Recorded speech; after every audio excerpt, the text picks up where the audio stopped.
సింహాసనాధీశ్వరుడైనటువంటి పరమ పూజ్య భారతీ తీర్థ స్వామివారి ఆ యొక్క విద్యాశక్తి గురించి అందరూ సాక్షాత్తు శారదా స్వరూపులు అని చెప్పేసి అందరూ సంపూర్ణంగా విశ్వసిస్తాం.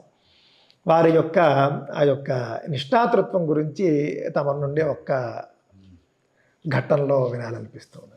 మా గురువు గారు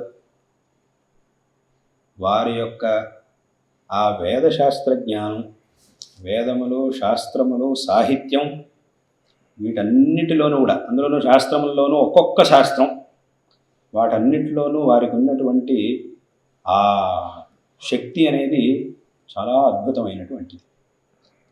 న్యాయశాస్త్రం, మీమాంస, వేదాంతం, వ్యాకరణం, సాహిత్యం, వేద భాష్యం, వీటన్నిటిలోనూ వారికి ఉన్నటువంటి అపారమైన ఆ పాండిత్యం.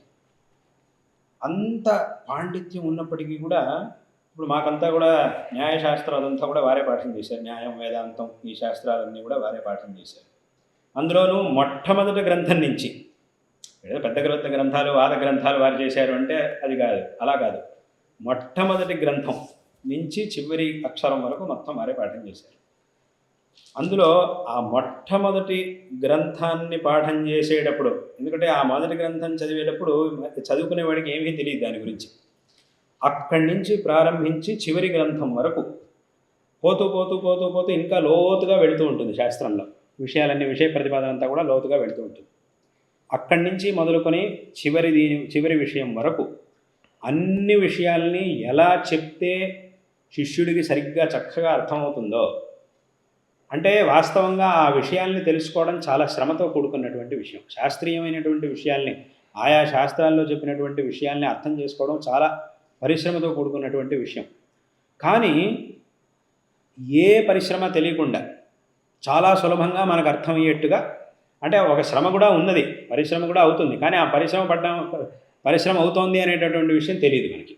ఆ రకంగా అంత సులభంగా ఉన్నటువంటి విషయాల్ని చక్కగా ఒక్కొక్క విషయాన్ని ప్రతిపాదన చేస్తూ మాకు అన్ని పాఠాలు, అన్ని గ్రంథాల పాఠాలని విశేషంగా వారు చేశారు. ఇదంతా ఒకవైపు. అదేవిధంగా శాస్త్రాల్లో, అంటే చదువుకునేటటువంటి విద్యార్థులకి పాఠం చేయవలసి వచ్చినప్పుడు వారికి అర్థమయ్యేంత స్థాయికి కిందకి దిగొచ్చి వారికి విద్యార్థులకు అర్థమయ్యేట్టుగా చక్కగా చెప్పడం. పెద్ద పెద్ద గ్రంథాలని చెప్పేటప్పుడు దానికి కావలసినటువంటి స్థాయిలో ఆ విషయాల్ని చెప్పడం. పెద్ద పెద్ద వాక్యార్థ సభలు, శాస్త్ర సభలు ఇవన్నీ కూడా జరుగుతున్నప్పుడు అక్కడ ఎన్నో రకరకాల శాస్త్రాలను అధ్యయనం చేసినటువంటి పండితులు ఎక్కడెక్కడి నుంచో వచ్చిన వాళ్ళే ఉంటారు. రకరకాల ఎన్నో రాష్ట్రాల నుంచి మన వాక్యార్థ సభలో దానికంతా వస్తారు. వాళ్ళందరూ కూడా వచ్చినప్పుడు అప్పుడు చేయవలసినటువంటి విషయ ప్రతిపాదన, దానికి తగినట్టుగా విషయ ప్రతిపాదన చేసి ఆ వాక్యార్థం చేసేటటువంటి వాళ్ళని ప్రశ్నలు అడిగి, చాలామందికి అనిపిస్తుంది, చాలామంది పండితులే చెప్తుంటారు ఏమిటంటే, వాళ్ళు ఎప్పుడో చిన్నప్పటి నుంచే ఆ శాస్త్రం చదివారు, ఎన్నో ఏళ్ళ నుంచి పాఠాలు చేస్తున్నారు, ఎంతోమందికి పాఠం చేశారు, అంతా చేసినా కూడా ఇన్నిసార్లు ఆ గ్రంథాలు పారాయణ చేశారు, పాఠాలు చేశారు, అన్నీ చేసినా కూడా వాళ్ళే కొన్ని విషయాల్ని గమనించలేదు.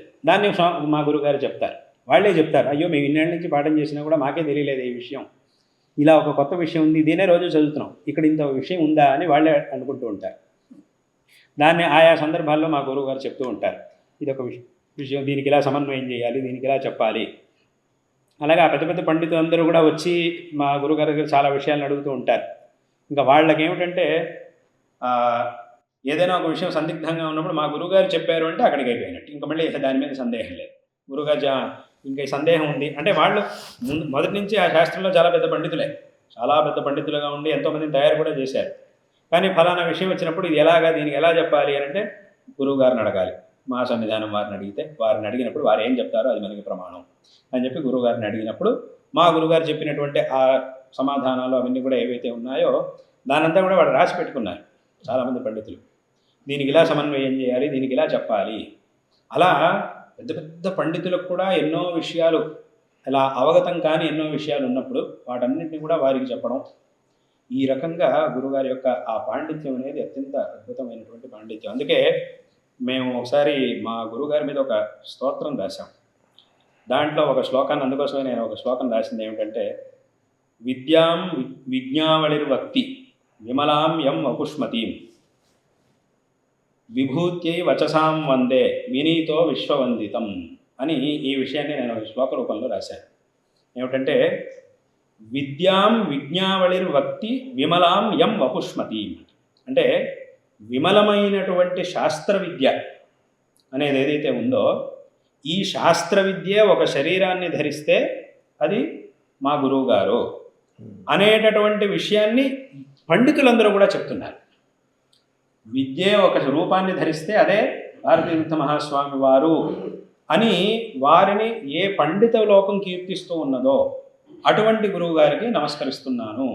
నాకు కూడా ఆ విద్యలో కొంతైనా జ్ఞానం లభించడం కోసం విభూత్యై వచసాం విభూత్యై, ఆ విద్యలు ఏవైతే ఉన్నాయో వాటిలో కొంతవరకైనా ఒక జ్ఞానం నాకు లభించడం కోసం ఆ గురువుల్ని నమస్కరిస్తున్నాను అని ఆ అర్థం వచ్చేట్టుగా ఈ శ్లోకాన్ని అందుకోసమే నేను రాసింది. ఈ అనుభవాన్ని ఇదంతా చూసినటువంటి వాడిని కాబట్టి ఈ విషయాలన్నింటినీ కూడా ఆ శ్లోక రూపంలో రాసింది. కాబట్టి అక్కడికి మనకి శంకరులు ఎలాగైతే అధిగత తత్వ శిష్యహితాయ ఉద్యత సతం, గురువు అంటే ఎవరైతే తత్వాన్ని చక్కగా తెలుసుకున్నటువంటి వారై ఉన్నారో, అదేవిధంగా ఆ తత్వాన్ని శిష్యులకు ఉపదేశం చేస్తారో, సరైనటువంటి సమయంలో సరైనటువంటి రీతిలో శిష్యులకు ఉపదేశం చేసేటటువంటి వారు ఎవరైతే ఉంటారో వారిని గురువు అనాలి అని శంకరులు విశేషంగా చెప్పారు. కాబట్టి ఆ లక్షణాన్ని మనం స్పష్టంగా మా గురువుగారిలో చూడగలుగుతూ ఉంటాం. ఇదంతా కూడా ఏమిటి అని అంటే ఆ పాండిత్యం, వారికి ఉన్నటువంటి పాండిత్యాన్ని చూసినప్పుడు ఇదంతా కూడా. అయితే ఎన్నో పనులు, యాత్రలు, ఇన్ని వ్యవహారాలు, అంటే పీఠం యొక్క బాధ్యత, ఇవన్నీ రోజు వేల మంది వచ్చి దర్శనం చేస్తూ ఉంటారు, రకరకాల విషయాలను అడుగుతూ ఉంటారు. వాటన్నిటి కూడా సందేహ నివృత్తం చేసి అన్ని విషయాల్ని శిష్యులకు చెప్పడమే కాకుండా ఇవన్నీ కూడా చేస్తూ దాని మధ్యలో ఇంత పని చేయడం అనేటటువంటిది అది సామాన్య మనుషులకి సాధ్యమయ్యేటటువంటిది కాదు. అంటే ఇంకా నిజంగా చెప్పాలంటే ఇప్పుడు మాకు పాఠం అయింది, తర్కం పాఠం అయింది 2012-13 ఆ సందర్భంలో మాకు ఈ గ్రంథాలన్నీ పాఠమయ్యాయి. పెద్ద పెద్ద గ్రంథాలు, వాద గ్రంథాలు. అవన్నీ కూడా అప్పుడు మా గురుగారు 2012లో ఇక్కడి నుంచి బయలుదేరి, ఇక్కడ శృంగేరి నుంచి బయలుదేరి కర్ణాటకలో కొన్ని ప్రాంతాలు, తర్వాత తమిళనాడు, కేరళ, మళ్ళీ తమిళనాడు, తర్వాత ఆంధ్ర, అక్కడి నుంచి మళ్ళీ దాదాపు ఒక 14 నెలల పాటు ఒక యాత్ర చేశారు. ఆ 14 నెలల యాత్రలో ప్రతిరోజు కార్యక్రమాలు, ఎక్కడ రకరకాల ఎన్నో చోట్లకు వెళ్తుంటారు జనాలు, రోజు వచ్చేటటువంటి జనాలు, కార్యక్రమాలు అవన్నీ చాలా ఉంటుండేవి. కానీ ఆ 14 నెలల ఇన్ని కార్యక్రమాల మధ్యలో మాకు వారు ఎన్ని గ్రంథాలు పాఠం చేశారో అన్ని గ్రంథాలని పాఠం చేయడం కోసమే ఎవరైతే అధ్యాపకులు ఉన్నారో వాళ్ళు కూడా చేయలేకపోయారు. వీళ్ళ ఇన్ని పనుల మధ్యలో మా గురువుగారు పాఠం చేశారు. కానీ పాఠం చేయడానికే ఎవరైతే ఉన్నారో పండితులు, పాఠశాలల్లో కానీ పాఠశాలల్లో అక్కడక్కడ పండితులు ఎవరైతే ఉన్నారో వాళ్ళే అన్ని గ్రంథాలు చేయలేకపోయారు. వాళ్ళకే అది చాలా ఆశ్చర్యం. అసలు ఎలా మేము రోజు చేస్తూనే ఉన్నాం, ఏదో ప్రయత్నం చేస్తున్నాం, తొందరగా పూర్తిగా, కానీ అవ్వట్లేదు. ఎంత చేసినా ఏదో ఒకటి అవుతుంది. కానీ గురువుగారు ఇన్ని గ్రంథాలు అలాగని ఉనికి ఏదో చెప్పుకుంటూ నడిపారు. శిష్యులకి అర్థం కాలేదు కదా, మొత్తం అర్థమైంది. ఏమీ ఎక్కడ ఒక సందేహం లేదు, ఒక్క సందేహం కూడా లేకుండా మొత్తం అన్ని విషయాల్ని పాఠం చేశారు. అంత వేగంగా పాఠం చేశారు, ఇన్ని పనుల మధ్యలో పాఠం చేశారు. ఈ మధ్యలో వారి యొక్క స్వయం అనుష్ఠానం, ఈ యాత్రలో ఉండేటటువంటి పనులు, ఒక చోట నుంచి ఇంకో చోటకి వెళ్ళడం, ఎన్నో దూరాలు ప్రయాణం చేయడం, వీటన్నిటి మధ్యలోనూ ఇంత పాఠం చేశారు. కాబట్టి ఈ విధంగా స్వతహా ఆ వేదములు, శాస్త్రములు, సాహిత్యం, వాటిలో అపారమైనటువంటి నిష్ణాతులు, అదేవిధంగా శిష్యులకి పాఠాలు చేసి తయారు చేశారు, ఎంతోమందిని తయారు చేశారు. అంతేకాకుండా ఇంకా మన పీఠం యొక్క శాస్త్రపోషక సభ మొదలైనటువంటి వాక్యాల సభలు, అలాగే శాస్త్రపోషక సభ, వీటన్నిటినీ చేయడం ద్వారా ఎంతోమంది పండితులు విద్యాభ్యాసం చేయడానికి కావలసినటువంటి వ్యవస్థని చేశారు. ఇప్పటి కాలంలో దాదాపుగా చాలామంది పండితులు అందరూ కూడా ఈ శాస్త్రపోషక సభ అనేటటువంటి యోజన ద్వారా అధ్యయనం చేసి మా గురుగారి దగ్గర పరీక్షించి శాస్త్ర పరీక్షనిచ్చి దాంట్లో మా గురుగారి నుంచి విద్వత్ ప్రవర అనేటటువంటి ఉపాధిని పొందినటువంటి వారు, ఆ ఒక బిరుదును పొంది పండితులుగా ఉన్నారు. ఇప్పుడు చాలామంది ఉన్నటువంటి పండితుల్లో వాళ్ళందరూ కూడా ఉన్నారు.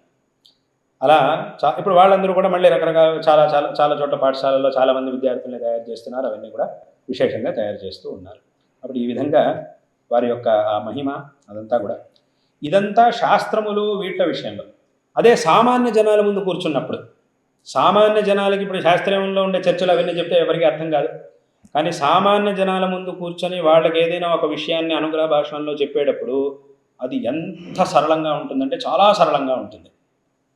మళ్ళీ అక్కడ పెద్ద పెద్ద ఉపన్యాసాలు చేసే వాళ్ళు ఎవరైతే ఉపన్యాసకులు ఎవరైతే ఉన్నారో వాళ్ళు ఆశ్చర్యపోతారు. ఇంత అద్భుతమైనటువంటి విషయాన్ని ఇంత సులభంగా స్వామివారు చెప్తున్నారు అని చెప్పి వాళ్ళంతా చాలా ఆశ్చర్యపోతారు. కాబట్టి అటువంటి ఆ పాండిత్యంలో అత్యంత గంభీరత, అలాగే సామాన్య జనాలే పాఠం చేయాల్సి వచ్చినప్పుడు సామాన్యంగా వాళ్ళకు అర్థమయ్యే రీతిలో, ఇలా అన్ని రకాలుగాను ఈ విషయాల్ని శిష్యులకి చెప్పి శిష్యుల్ని సరైనటువంటి మార్గంలో నడిపించగలిగేటటువంటి శక్తిని మనం మా గురుగారిలో చూడగలుగుతాం. కాబట్టి ఈ రకంగా వారి యొక్క మహిమ, ఆ శక్తి అనేటటువంటిది అపారమైనటువంటి.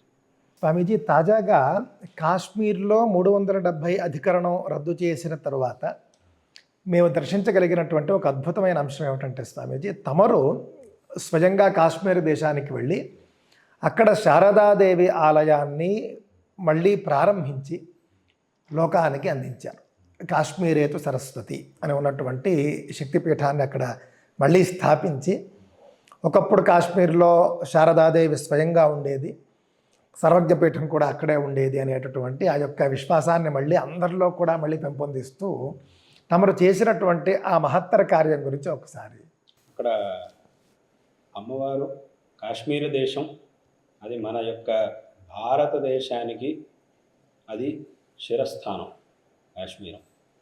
కాబట్టి కాశ్మీరం లేకుండా భారతం అనేది ఉండదు. కాశ్మీరం ఎప్పుడు భారతదేశం యొక్క ఒక భాగం. దాని యొక్క కాశ్మీర దేశం యొక్క చరిత్ర, ఆ ఇతిహాసం అదంతా కూడా మన కావ్యాల్లో, మన గ్రంథాల్లోనూ విశేషంగా ఉన్నది. అందులోనూ విశేషంగా నమస్తే శారదాదేవి కాశ్మీరపురవాసిని అని మనం ఈ వాక్యాన్ని చెబుతూ ఉంటాం. ఈ వాక్యం శ్లోకంగా మనకి కనబడుతోంది, కానీ ఇది మంత్రం. ఇది మనకి ఉపనిషత్తు, ఇప్పుడు 108 ఉపనిషత్తుల్లో ఉన్నటువంటి ఒక ఉపనిషత్తులో ఈ వాక్యం, ఈ మంత్రం అనేది ఉన్నది. మనకి సరస్వతి అమ్మవారికి సంబంధించినటువంటి ఒక ఉపనిషత్తులో ఈ మాట వస్తుంది. నమస్తే శారదాదేవి కాశ్మీరపురవాసిని అనేటటువంటి మంత్రం దాంట్లో వస్తుంది. అష్టోత్తర శతోపనిషత్తులో సరస్వతి అమ్మవారికి సంబంధించిన ఉపనిషత్తులో ఇది. కాబట్టి అక్కడ కాశ్మీర దేశంలో ఇదివరకటి కాలం నుంచి అమ్మవారి యొక్క ఆ సర్వజ్ఞ పీఠం అనేది ఏదైతే ఉందో అక్కడికి అందరూ కూడా యాత్రకు వెళ్ళి రావడం అనేది వెనకటి నుంచి కూడా జరుగుతూ ఉన్నది. శంకరుల యొక్క ఇతిహాసంలో శంకరులు కాశ్మీరంలో సర్వజ్ఞ పీఠాన్ని అధిరోహించారు. దానికి 4 ద్వారాలు ఉంటాయి. ఆ 4 ద్వారాల్లోనూ ఈ దక్షిణ ద్వారం అనేది మూసేసి ఉంది అప్పుడు. అంటే ఎవరు కూడా దాన్ని తెరవడానికి తెరవలేకపోయారు. ఎందుకు తెరవలేకపోయారు అని అంటే, ఆ ద్వారాన్ని కనుక తెరిచి లోపలికి వెళ్ళాలి అని అంటే మొట్టమొదట తమ యొక్క సర్వజ్ఞత్వాన్ని నిరూపించుకోవాలి. ఆ సర్వజ్ఞత్వాన్ని ఎవరు నిరూపించుకోలేకపోయారు, ఆ సామర్థ్యం ఎవరికి లేకపోయింది. కాబట్టి ఆ తలుపులు ఎప్పుడు కూడా మూసే ఉండేవి. ఈ విషయం శంకరులకి తెలిసింది. అరే ఇక్కడ ఇలా ఉన్నప్పుడు సర్వజ్ఞవీడు దక్షిణ భారతం, ఈ దీని యొక్క దక్షిణ భాగంలో సర్వజ్ఞులు ఎవరూ రాలేకపోయారు అనేటటువంటి ఒక చెడ్డ పేరు ఈ ప్రాంతానికి వచ్చిందే అని చెప్పి శంకరులు వెంటనే పరితాపం చెంది ఆ ద్వారాన్ని ఉద్ఘాటన చేయడం కోసం శంకరులు అక్కడికి వెళ్ళారు. అక్కడికి వెళ్ళినప్పుడు అన్ని దర్శనాల్లోనూ న్యాయం, వైశేషికం మొదలైన ఆస్తిక దర్శనాలు, నాస్తిక దర్శనాలు, వీటన్నిటిలోనూ రకరకాల ప్రశ్నలను అడిగారు అక్కడ వాళ్ళందరూ కూడా. అన్నిటికీ ప్రశ్నలకి సమాధానం చెప్పారు. చెప్పిన తర్వాత అక్కడ ఉన్నటువంటి పద్ధతి ఏమిటంటే, ఈ పండితులు అడిగినటువంటి ప్రశ్నలన్నింటికి సమాధానం చెప్పాక స్వయంగా అమ్మవారే ప్రశ్నలు అడుగుతుంది. ఆ ప్రశ్నలకు కూడా సమాధానాన్ని చెప్పి శంకరుడు ఆ సర్వజ్ఞ పీఠాన్ని అధిరోహించారు. అది మనకి శంకర దిగ్విజయంలో ద్వారా మనకి తెలుస్తూ ఉంది. కాబట్టి ఆ అమ్మవారి యొక్క ఆలయంలో ఈ విభజన అనేది అయ్యేంత వరకు, మన దేశ విభజన ఇదంతా కూడా అయ్యేంత వరకు జనాలు అక్కడికి వెళ్తూ ఉండేవారు. చక్కగా ఎలాగైతే ఇప్పుడు వైష్ణోదేవి ఇలా అన్ని క్షేత్రాలకి యాత్రకు వెళ్తూ ఉన్నారో అలాగే అప్పుడు కూడా చక్కగా వెళ్తూ ఉండేవారు. అక్కడ యాత్ర కూడా చేస్తూ ఉండేవారు. తర్వాత ఈ విభజనప్పుడు అది కాస్త ఏమైందంటే ఈ పాక్ ఆక్రమిత కాశ్మీరంలోకి వెళ్ళిపోయింది. అది ఆ భాగం అసలు వాస్తవంగా అక్కడి దగ్గర వరకు కూడా ఎవరు వెళ్ళలేకపోయేవారు చాలా సంవత్సరాల పాటు. అక్కడ ఆ భాగంలోకి వెళ్ళిపోయినప్పుడు ఇంకా మనం అక్కడికి వెళ్ళడానికి అవకాశం లేకపోయింది. వాళ్ళేమో దాన్ని కాస్త ధ్వంసం కూడా చేసేసారు. దాని అవశేషాలు ఉన్నాయి ఇప్పటికి కూడా, కానీ ఆలయం శిఖరాన్ని దాని అంతా కూడా ధ్వంసం చేసేసారు. లోపల మూర్తి కానీ అవేమీ లేవు. అట్లా ఉంది దాని యొక్క పరిస్థితి. అయితే ఇదివరకటి కాలంలో ఆ అమ్మవారి యొక్క దేవస్థానానికి వెళ్ళేటటువంటి వాళ్ళందరూ కూడా యాత్రను ప్రారంభించి ఇప్పుడు ఎక్కడైతే దేవస్థానాన్ని నిర్మాణం చేశామో ఆ దేవస్థానం ఉన్న చోటికి వచ్చి దాన్ని బేస్ క్యాంపు అని అంటారు. అక్కడికి వచ్చి అక్కడి నుంచి యాత్రకి అక్కడ ముందు దేవస్థానం వరకు నడిచి వెళ్తూ ఉండేవాడు. ఇంతకు ముందు వరకు అసలు ఇక్కడి వరకు వెళ్ళడమే చాలా కష్టం. ఇప్పుడు మన పాక్ ఆక్రమిత కాశ్మీరం అనేది అవతల పక్క ఉంది, కానీ అసలు ఆ బార్డర్ వరకు వెళ్ళడం కూడా సాధ్యమయ్యేది కాదు. ఆ పాక్ ఆక్రమిత కాశ్మీర్ పిఓకే బార్డర్ వరకు వెళ్ళడం కూడా సాధ్యం కాదు. అంటే మన దేశమే అయినా కూడా మన దేశంలోనూ ఆ బార్డర్ వరకు వెళ్ళడం అనేది సాధ్యం కాదు అనే పరిస్థితి ఉండేది. అలాగే చాలా కాలం అలాగే నడుస్తూ ఉండేది. అప్పుడు ఏమైందనంటే సరే అక్కడ ఎలాగైనా సరే ఆ మూలస్థానం ఏదైతే ఉందో అక్కడికి వెళ్ళాలి అని బాగా ప్రయత్నం చేయడం చాలా ఏళ్ళ నుంచి జరుగుతోంది. అది మా గురుగారి కాలం నుంచి కూడా అప్పటి నుంచి కూడా చాలా ప్రయత్నం జరిగింది. అయితే అదేముందంటే ఈ రెండు దేశాలకు సంబంధించినటువంటి విషయం కాబట్టి ఆ రెండు దేశాల్లోనూ ఒక సమన్వయం అనేది ఏర్పడితే మాత్రమే జరుగుతుంది. అసలైనటువంటి స్థానానికి వెళ్ళాలంటే దేశాలకి మనకి వెళ్దామని ఎంత ఉన్నా కూడా ఆ సమన్వయం అనేది ఏర్పడినప్పుడు మాత్రమే మనం అక్కడికి వెళ్ళగలుగుతాం. అందుకే ఇప్పుడు మనకి ఇటుపక్క మనకి పంజాబ్ అటువైపు అక్కడేదో ఒక క్షేత్రం ఉంది వీళ్ళది, అక్కడేదో ఒక క్షేత్రం ఏదో ఉంది మనకి, ఆ కర్తార్పూర్ అని అంటారు సిక్కులది. అక్కడికి వెళ్ళి రావడానికి మనకి పాకిస్తాన్ వాళ్ళకి ఒక ఒప్పందం ప్రకారం వీళ్ళంతా అక్కడికి వెళ్ళొస్తున్నారు. అయితే అదేమిటంటే అది మన బార్డర్ నుంచి కొంచెం దూరం మాత్రమే, కాబట్టి కొంచెం దూరం మాత్రమే కాబట్టి వాళ్ళు అనుమతించారు, వెళ్ళి రావడం సులభం. కానీ ఇది అలా కాదు, ఇది ఆ పిఓకేలో చాలా దూరం వెళ్ళాలి. అంటే ఈ భౌగోళికంగా చూసుకుంటే ఇక్కడి నుంచి ఒక కొండ కనబడుతుంది, దాని పక్కన ఇంకో కొండ ఉంది, దాంట్లో ఈ అసలు మూలస్థానం ఉండేది. కానీ రోడ్డు మీద వెళ్ళాలంటే దాదాపు 15-20 కిలోమీటర్లు అవుతుంది. కాబట్టి అక్కడికి అంత దూరం వరకు అనుమతి ఇవ్వడం అంటే అది సాధ్యం కాదు. కాబట్టి ఎన్నిసార్లు వీళ్ళు చర్చలు చేసినా ఏం చేసినా కూడా అవన్నీ పెద్దగా ఫలించలేదు. సరే కాబట్టి అప్పటి వరకు సరే ఆ ప్రయత్నం అనేది ఎలాగో జరుగుతుంది. అయితే ఈలోపు ఏమైందనంటే ఈ బేస్ క్యాంప్ అనేది ఏదైతే ఉందో అక్కడి వరకు వెళ్ళడానికి, అదే ఆ బేస్ క్యాంప్ అనేది టీట్వాల్ అనేటటువంటి ఒక గ్రామం, టీట్వాల్ అని దాని పేరు. ఆ గ్రామం అక్కడి వరకు వెళ్ళడానికి ఒక అవకాశం ఏర్పడింది. అక్కడ ప్రాంతీయులందరూ కూడా మన దగ్గరికి వచ్చారు. వాళ్ళు కూడా కొంత ప్రయత్నం చేశారు, చాలా వరకు ప్రయత్నం చేస్తున్నారు. వాళ్ళు కూడా ఒక సేవ్ శారదా కమిటీ అని ఒక కమిటీని ఏర్పాటు చేసుకొని అక్కడ కాశ్మీరీ పండిట్లు వాళ్ళంతా కూడా చాలా ఏళ్ళ నుంచి ప్రయత్నం చేస్తున్నారు. మనము ప్రయత్నం చేస్తున్నాం. ఈలోపు వాళ్ళు ఇక్కడికి వచ్చారు, ఇట్లా వాళ్ళు ప్రయత్నం చేస్తున్నారు, మన సహకారం కావాలి అని వాళ్ళు అడిగారు. అప్పుడు మనం కూడా చక్కగా వాళ్ళకి సహకరించాం. తర్వాత వాళ్ళ ద్వారా మనం అక్కడి వరకు వెళ్ళగలిగాం. అక్కడ వరకు మనకి ఆర్మీ, విశేషంగా అక్కడ ఆర్మీ వాళ్ళు చాలా ఎందుకంటే అదంతా కూడా వాళ్ళ బార్డర్ కాబట్టి వాళ్ళ అధీనంలోనే అదంతా ఉంటుంది. వాళ్ళు కూడా చాలా సహాయం చేశారు ఆర్మీ వాళ్ళు కూడా, ఎందుకంటే వాళ్ళకే తెలుసు. అలాగే అక్కడ ఉండేటటువంటి లోకల్ వాళ్ళు కూడా సహాయం చేశారు, ఎందుకంటే అక్కడంతా కూడా మొత్తం ముస్లింలే ఉండేది, వాళ్ళు కానీ వాళ్ళకి ఇతిహాసం తెలుసు. వాళ్ళే చెప్తారు, అవును మా తాతల కాలంలో అంతా కూడా శారదా యాత్ర, వాళ్ళకి శారదా అనేటటువంటి పేరు వాళ్ళకి చిరపరిచితమైనటువంటి పేరు. వాళ్ళే చెప్పారు, అవును మా చిన్నప్పుడు అంతా కూడా మేము చూస్తూ ఉండేవాళ్ళం. ఈ వృద్ధులైనటువంటి వాళ్ళు కొంతమంది ఉన్నారు, వాళ్ళు చెప్తున్నారు మా చిన్నప్పుడు అంతా హిందువులంతా కూడా యాత్ర చేయడం మేము చూసాము అని చెప్తుంటారు. అథవా వేరే వాళ్ళైతే మా నాన్న వాళ్ళు మా తాత మాకు చెప్పారు ఇలా జరుగుతూ ఉండేదని వాళ్ళు చెప్పారు అని వాళ్ళు కూడా చెప్తారు ఇప్పటికీ అక్కడ వాళ్ళు. కాబట్టి వాళ్ళు కూడా అక్కడ లోకల్గా కావాల్సినటువంటి కొంత సహాయం చేశారు, ఇబ్బంది పెట్టలేదు, సహాయం చేశారు. ఇదంతా చేసినప్పుడు ఆ బేస్ క్యాంప్ అనేది ఎక్కడైతే ఉందో అక్కడి వరకు మనం వెళ్ళగలిగాం. ఉన్నటువంటి పరిస్థితులు అంతవరకు వెళ్ళడం జరిగింది. ఆ బేస్ క్యాంప్ అనేది ఏదైతే ఉందో అక్కడికి వెళ్ళి అక్కడ ఈ ఆలయాన్ని మొట్టమొదటిసారి, మూలస్థానానికి ఎప్పుడు వెళ్తామో తెలియదు, అయినా అమ్మవారు అనుకున్నాం ప్రస్తుతానికి అయితే ఇంత దూరం వెళ్ళగలిగాం కాబట్టి అది కూడా ముందేదో ఒక రోజు వెళ్తాం. ఆ ఒక స్థితి కూడా అమ్మవారు అనుకున్నంత తప్పకుండా వస్తుంది. ప్రస్తుతం ఇంత దూరం వచ్చిందే చాలా విశేషం, ఇంత దూరం రాగలిగాం, ఇప్పటికి వచ్చాం. కాబట్టి అక్కడ ఒక అమ్మవారి ఆలయాన్ని, ఆ మూల స్థానంలో ఆలయం ఎలాగైతే ఉండేదో ఆ రకంగా ఇక్కడ ఒక ఆలయాన్ని నిర్మించాలి అని దానికి ఒక సంకల్పం చేయడం జరిగింది. ఆ తర్వాత దానికి కావాల్సినటువంటి ఏర్పాట్లు, ఆ శిలలో అంతా కూడా శిలామయంగా కట్టించాం. శిలామయంగా దాన్ని కట్టించి అదంతా చేయడం జరిగింది. అదంతా చేయడానికి, ఆ శిలామయంగా కట్టించడానికి దానికంతా చూసుకునే అక్కడ ప్రాంతీయంగా చూసుకునే బాధ్యత అంతా వాళ్ళు తీసుకున్నారు, జయశారద కమిటీ వాళ్ళు తీసుకున్నారు. మనం దాన్ని కట్టించడానికి కావాల్సినటువంటి ఏర్పాట్లు, ఖర్చులు అన్నీ కూడా మనం పీఠం నుంచి మనం తీసుకున్నాం ఆ బాధ్యత. తీసుకొని ఇక్కడి నుంచే, మన కర్ణాటక నుంచే, ఇక్కడి నుంచి మనకి బెంగళూరు వైపు అటువైపు అంతా కూడా ఒక రాయి దొరుకుతుంది, ఒక మంచి శిల, తెల్లగా ఉంటుంది, చక్కగా ఉంటుంది, అది బాగుంటుంది. ఆ ఒక శిలని ఇక్కడి నుంచి లారీలో వేసి ఇక్కడి నుంచి పంపించి ఇక్కడి నుంచే స్థపతుల్ని పంపించాం. వాళ్ళు అక్కడికి వెళ్ళి అక్కడే 4-5 నెలల పాటు ఉండి ఈ దేవస్థానం అంతా చక్కగా నిర్మాణం అంతా పూర్తి చేశారు. అలాగే దీనికి కూడా 4 ద్వారాలు పెట్టి, 4 ద్వారాలు, ఒక్కొక్క ద్వారంలోనూ ఒక్కొక్క వేదం యొక్క మహావాక్యాన్ని అక్కడ వేసి ఆ దేవస్థానం అంతా నిర్మాణం చేయడం జరిగింది. ఆ తర్వాత అక్కడ ప్రతిష్టాపన చేసినటువంటి పంచలోహమూర్తి, ఆ మూర్తిని కూడా ఇక్కడే మనం తయారు చేసి ఇక్కడ అమ్మవారి సన్నిధిలో, శారదా అమ్మవారి సన్నిధిలో ఆ మూర్తిని ఆరాధించి తర్వాత ఆ మూర్తిని కూడా ఇక్కడి నుంచి పంపించాం. ఆ తర్వాత మేము అక్కడికి వెళ్ళి మా గురువు గారి అనుమతి ఆజ్ఞతో మేము అక్కడికి వెళ్ళి అమ్మవారి యొక్క ప్రతిష్టాపన అదంతా కూడా చక్కగా చేశాం. ఇప్పుడు చేసినటువంటి ఆ చోట ఎలా ఉంటుంది అని అంటే, ఇటువైపు ఒక కొండ, అటువైపు ఒక కొండ, ఆ కొండ కింద నది, దాని పేరు కిషన్ గంగా అని ఆ నది పేరు. ఒక నది ప్రవహిస్తూ ఉంటుంది, కిషన్ గంగా అని. ఇటువైపు మన వైపు ఉండేటటువంటి కొండ ఏదైతే ఉందో ఆ కొండ కింద భాగంలో ఈ చోటంతా ఉండేది.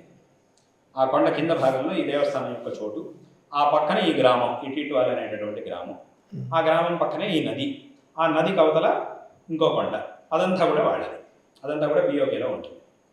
కాబట్టి మనం ఇక్కడ నుంచి చూస్తూ ఉంటే అక్కడ వాళ్ళ జెండాలన్నీ కూడా కనిపిస్తూ ఉంటాయి. అక్కడ వాళ్ళ జెండా ఉంటుంది, అక్కడ వాళ్ళు అక్కడి నుంచి చూస్తూ ఉంటారు. వాళ్ళు అక్కడి నుంచి మనల్ని చూడడం కూడా మనకు కనిపిస్తూ ఉంటుంది. అక్కడ రోడ్లన్నీ ఉన్నాయి, వాళ్ళ వాహనాలు వాళ్ళ ఊరుంది, అక్కడ వాహనాలన్నీ కూడా వాళ్ళకి దిగుతూ ఉంటాయి. ఈ కిషన్ గంగా నది మీద ఒక సేతు ఉంది.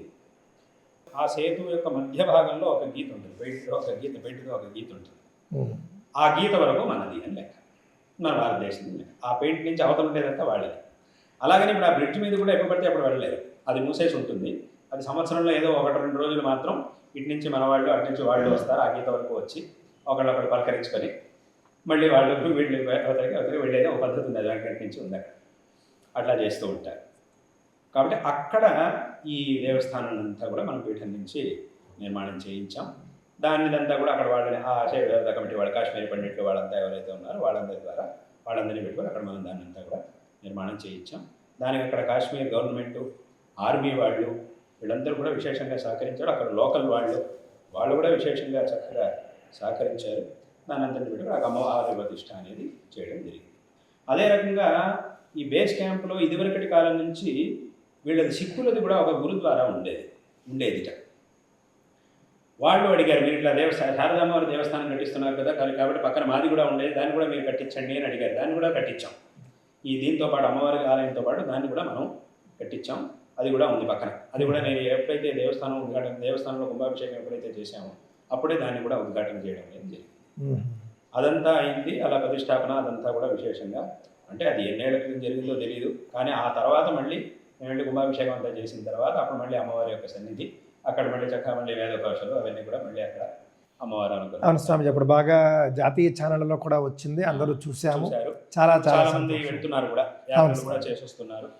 నిన్న కూడా కాశ్మీరు శారదా దేవస్థాన యాత్ర దీనికి సంబంధించి కొంతమంది పత్రాలు ఇచ్చారు, మీరు వెళ్ళి రావాలంటే ఇలా అవకాశాలు ఉన్నాయి అని. అలా వెళ్తున్నారు.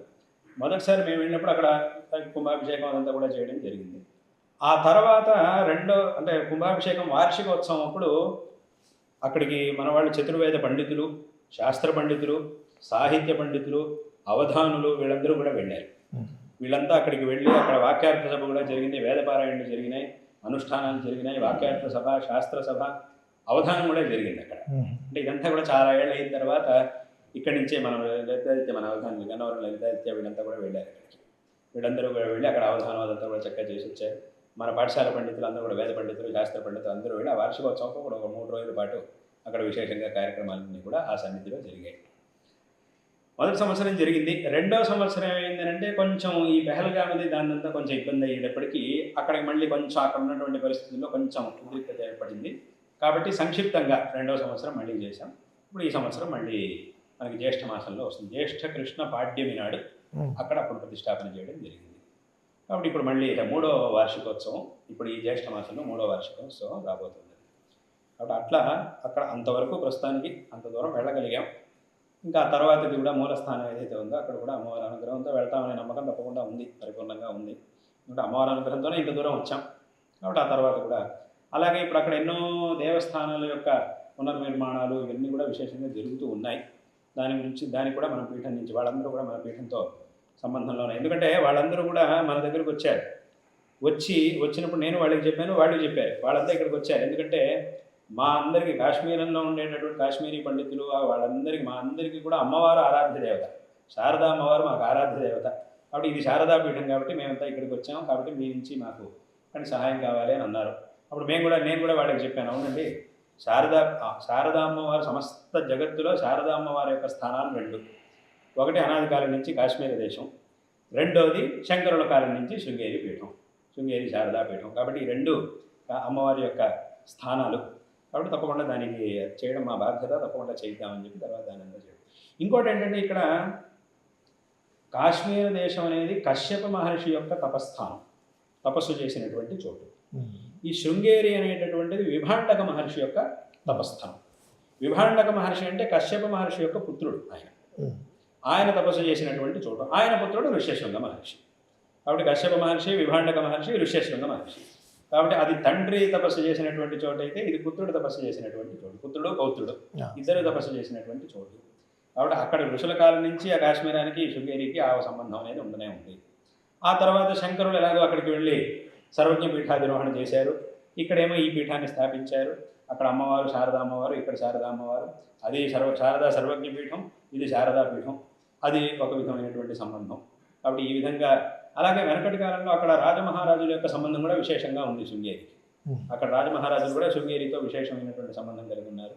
కాబట్టి అలా ఒక సంబంధం అనేది ఉంది.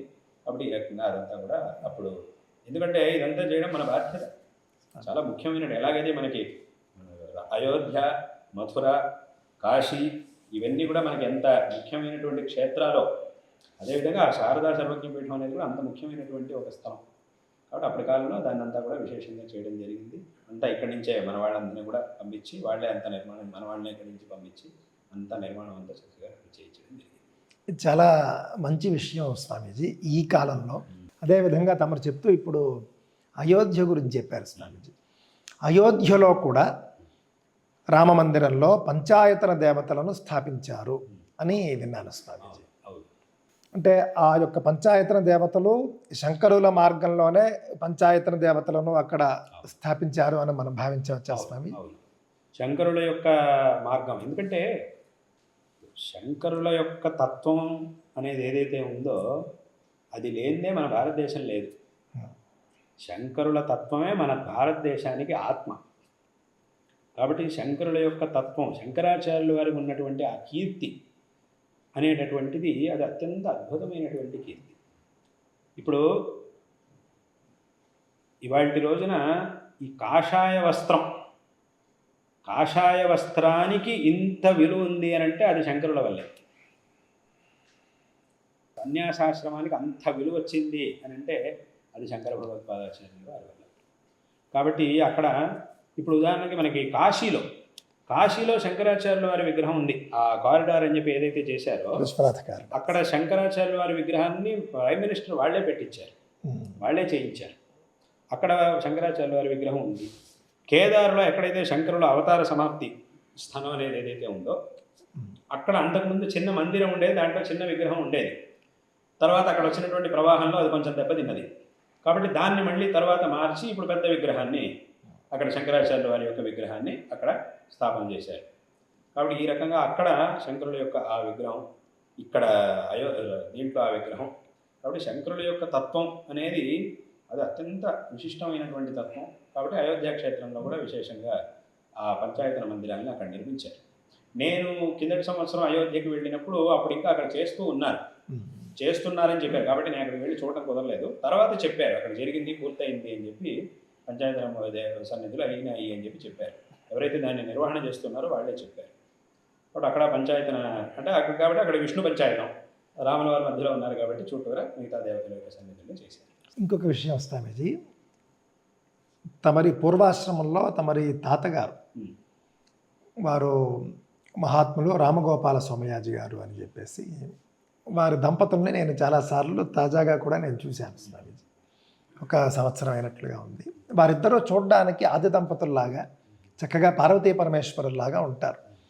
ఎందుకో నేను తమరితో సంభాషణకు వస్తున్నానన్నప్పుడు ఆ దంపతుల గురించి అడగాలనిపించింది. ఒకసారి తమరు వారి గురించి అవకాశం ఉంటే చెప్పగలరు. వారికి ఆయన చిన్నప్పటి నుంచి వేదాధ్యయనం చేశారు. తర్వాత అంతా వేదాధ్యయనమే చేయించాలి, పిల్లలందరూ కూడా వేదాధ్యయనమే చేయించాలి అని కూడా చేసి అందరికీ వేదాధ్యయనం చేశారు. అక్కడి నుంచి ఆ పరంపర, వేదాధ్యయన పరంపర అనేది వచ్చింది. తర్వాత అగ్నిహోత్రం చేశారు, సోమయాగం, వాజపేయి యాగాలు, వీటన్నిటిని కూడా విశేషంగా చేశారు. అవన్నీ కూడా చేశారు. ఇప్పుడు వృద్ధులై ఉన్నారు కదా, చాలా వృద్ధులుగా ఉన్నారు. కాబట్టి వేదాధ్యయనం ఇదంతా కూడా తప్పకుండా చెయ్యాలి అని ఆ ఒక సంకల్పాన్ని ఆయన పెట్టుకున్నారు. పిల్లల చేత కూడా, కొడుకుల చేత కూడా అందరి చేత వేదాధ్యయనం చేయించారు. ఆ పరంపర అది అలాగే కొనసాగుతూ వస్తూ ఉన్నది. అప్పుడు తునిలో తమరిని దర్శించినప్పుడు వారు అక్కడ ఉన్నారు స్వామి. అప్పుడు చూశాను, తర్వాత ఇంకొకసారి చూశాను స్వామి. నేటి హిందూ యువతకి తమరిచ్చే సందేశం ఏమిటి? చాలా ఉన్నాయి సందేశాలు. నేటి హిందూ యువతకి ఇవ్వాల్సినటువంటి సందేశాలు అంటే చాలా ఉన్నాయి. అయితే ప్రధానంగా ఏమిటి అని అంటే, హిందూ యువత ఈ హిందూ ధర్మాన్ని, ధర్మం యొక్క గొప్పతనాన్ని చాలా తెలుసుకోవాల్సినటువంటి అవసరం ఉంది.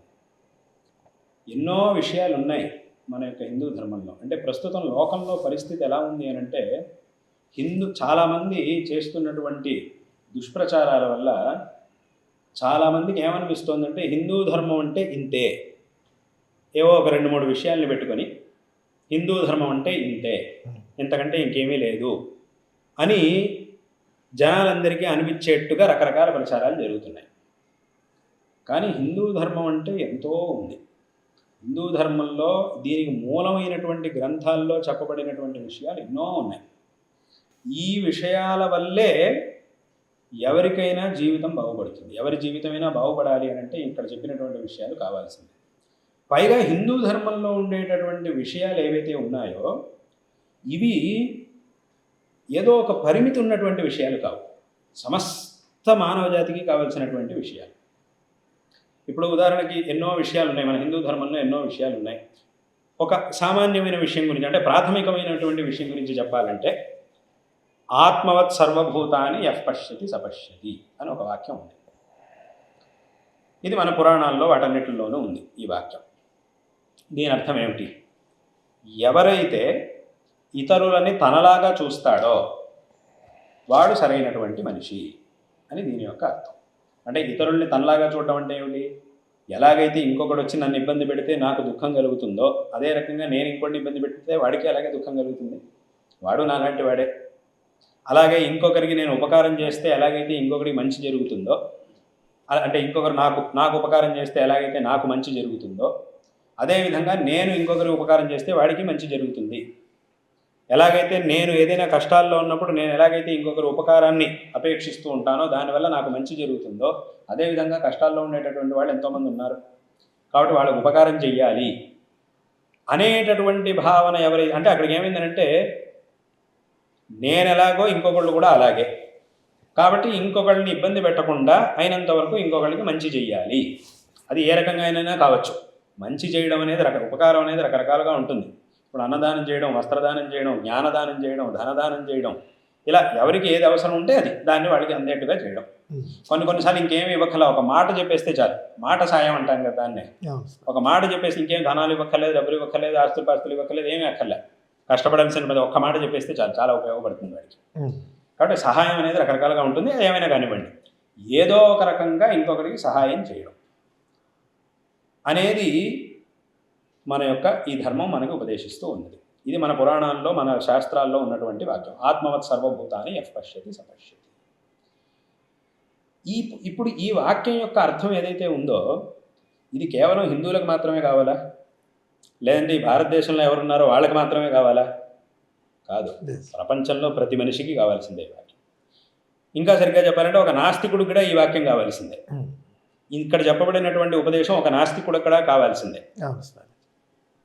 కాబట్టి ఈ హిందూ ధర్మం మనకు ఉపదేశిస్తున్నటువంటి గొప్ప గొప్ప విషయాలు ఏవైతే ఉన్నాయో వీటి యొక్క పరిమితి అనేది లేదు. అందరికీ సాధారణమైనటువంటి, అందరికీ కావాల్సినటువంటిది. కాబట్టి ఇది ఈ ధర్మం యొక్క గొప్పతనం. ఇట్లాంటి విషయాలు ఎన్నో ఉన్నాయి. కానీ ఇప్పటి కాలంలో వీళ్ళంతా ఏం చేస్తుంటారంటే, హిందూ ధర్మం అనగానే ఏవో 2-3 విషయాలు పెట్టుకొని ఇంతే అని చెప్పి అనుకొని ఇంతకంటే ఇంకేమీ లేదు అని చెప్పి అనుకుంటూ ఉంటారు. వేరే వాళ్ళు కూడా ఎలా ప్రతిబింబిస్తున్నారు హిందూ ధర్మాన్ని అంటే, ఇక్కడ ఉండే 2-3 విషయాల్ని తీసుకొని, అథవా ఎవరో ఒక వ్యక్తి చేసినటువంటి తప్పుని వ్యవస్థకు ఆపాదించి మొత్తం వ్యవస్థ ఇలాగా చూడండి, మొత్తం ఈ వ్యవస్థ అసంగతం అనే రకంగా జనాలకి అటువంటి భావన వచ్చేట్టుగా చేసి ఈ హిందూ ధర్మం మీద దుష్ప్రచారాలు చేస్తూ ఉంటారు. ఇలా దుష్ప్రచారాలు చేసేటటువంటి వాళ్ళ నుంచి జాగ్రత్తగా ఉండాలి. అలాగే సరైనటువంటి విషయాల్ని సరైనటువంటి వ్యక్తుల నుంచి తెలుసుకోవాలి. ఈ రకంగా హిందూ ధర్మం యొక్క గొప్పతనాన్ని తెలుసుకోవాలి. అంటే ఇప్పుడు కాలంలో యువత సామాన్యంగా ఏం చేస్తూ ఉంటుంది అని అంటే, జీవితంలో ఏవేవో లక్ష్యాలు ఉంటాయి, నేను బాగా చదువుకోవాలి, బాగా సంపాదించాలి, అందరూ కూడా నన్ను గౌరవించే స్థానాన్ని పొందాలి, అంత ఎత్తుకి నేను ఎదగాలి అని జీవితంలో అనుకుంటూ ఉంటారు. ఇటువంటి ఆశయాలు చాలామందికి ఉంటాయి. కానీ వాళ్ళు ఏదైతే కోరుకుంటున్నారో దాన్ని పొందడానికి స్కూల్కి వెళ్ళి చదువుకోవడం, ఆ తర్వాత కాలేజీకి వెళ్ళి చదువుకోవడం, ఆ తర్వాత యూనివర్సిటీకి వెళ్ళి అక్కడ పై చదువులు చదవడం, ఇంకెక్కడో విదేశానికి వెళ్ళి చదువుకోవడం, ఎక్కడో ఒక చోట ఉద్యోగం సంపాదించడం, ఇలా చేసేస్తే సంపాదించడం, ఆ తర్వాత ధన సంపాదన, ఇవన్నీ చేసేస్తే చాలు, నేను ఏ స్థాయికి ఎదగాలనుకుంటున్నానో దానికి ఈ లౌకికంగా ఇవన్నీ చేసేస్తే చాలు అని అనుకుంటూ ఉంటారు చాలామంది. కానీ ఇక్కడే వాళ్ళు తప్పు చేసేది. నిజంగా వీళ్ళు అనుకుంటున్నటువంటి స్థాయికి ఎదగాలి అని అంటే ఈ ధార్మికమైనటువంటి సంస్కారం ఎంతో అవసరం వాళ్ళకి. అంటే ఏమనుకుంటుంటారంటే, నేను అనుకుంటున్నది జీవితంలో బాగా పైకి ఎదగాలి, దానికి ధర్మానికి సంబంధం ఏమిటి, ఇది అవసరం లేదు, చదువుకోవాలి, అంతసేపు చదువుకోవాలి, ఏదో అది చేస్తే నేను అనుకున్న దానికి వెళ్ళగలుగుతానే తప్ప ఈ ధార్మికత ఇవన్నీ అవసరం లేదు కదా అని చాలామంది అనుకుంటుంటారు. కానీ ఇక్కడే చాలామంది తప్పుగా ఆలోచించేది ఏమిటనంటే, ఈ ధార్మికత అనేది మనలో ఎంత జాగృతం అవుతుందో లౌకికంగా మనం అంత ఎత్తుకు ఎదగలుగుతాం. ఇదే ఇక్కడ ఉండేటటువంటి రహస్యం. ఈ ధార్మికతకి నేను అనుకుంటున్న దానికి సంబంధం లేదు అని చాలామంది అనుకుంటుంటారు. కానీ అక్కడే అసలు సంబంధం ఉండేది. ఎప్పుడైతే మనం జీవితంలో ఎంతో ఎత్తుకు ఎదగాలనుకుంటామో, ఉత్తమమైనటువంటి కర్తవ్యాల్ని చక్కగా చేయాలనుకుంటామో, అప్పుడే మనకి ఎక్కువ అవసరం, ధర్మం యొక్క అవసరం ఎక్కువ ఉండేది. అంటే ఇప్పుడు ఒక ఉదాహరణ, నేను చాలా చోట్ల ఉదాహరణలు చెప్తూ ఉంటాను. ఏమిటంటే, ఇప్పుడు భగవద్గీత ఉంది. ఇప్పుడు భగవద్గీత అంటే సర్వోపనిషత్తుల యొక్క సారం భగవద్గీత. సర్వోపనిషదో గావోదోగ్ధ గోపాలనందన పార్థోవత్స సుధీర్ భోక్త దుగ్ధం గీతామృతం మహతు అని వెనకటివాడు చెప్పినటువంటి శ్లోకం. ఇక్కడ ఈ భగవద్గీత అనేది సర్వోపనిషత్తుల యొక్క సారభూతం. ఉపనిషత్తులు ఏం చెప్తున్నాయి? అధ్యాత్మతత్వాన్ని మనకు చెప్తున్నాయి. అధ్యాత్మతత్వాన్ని ఉపనిషత్తుల కంటే కూడా బాగా చెప్పే గ్రంథాలు ఇంకేమున్నాయి? మిగతా ఏమొచ్చినా కూడా వాటిని అనుసరించే కదా వచ్చేది.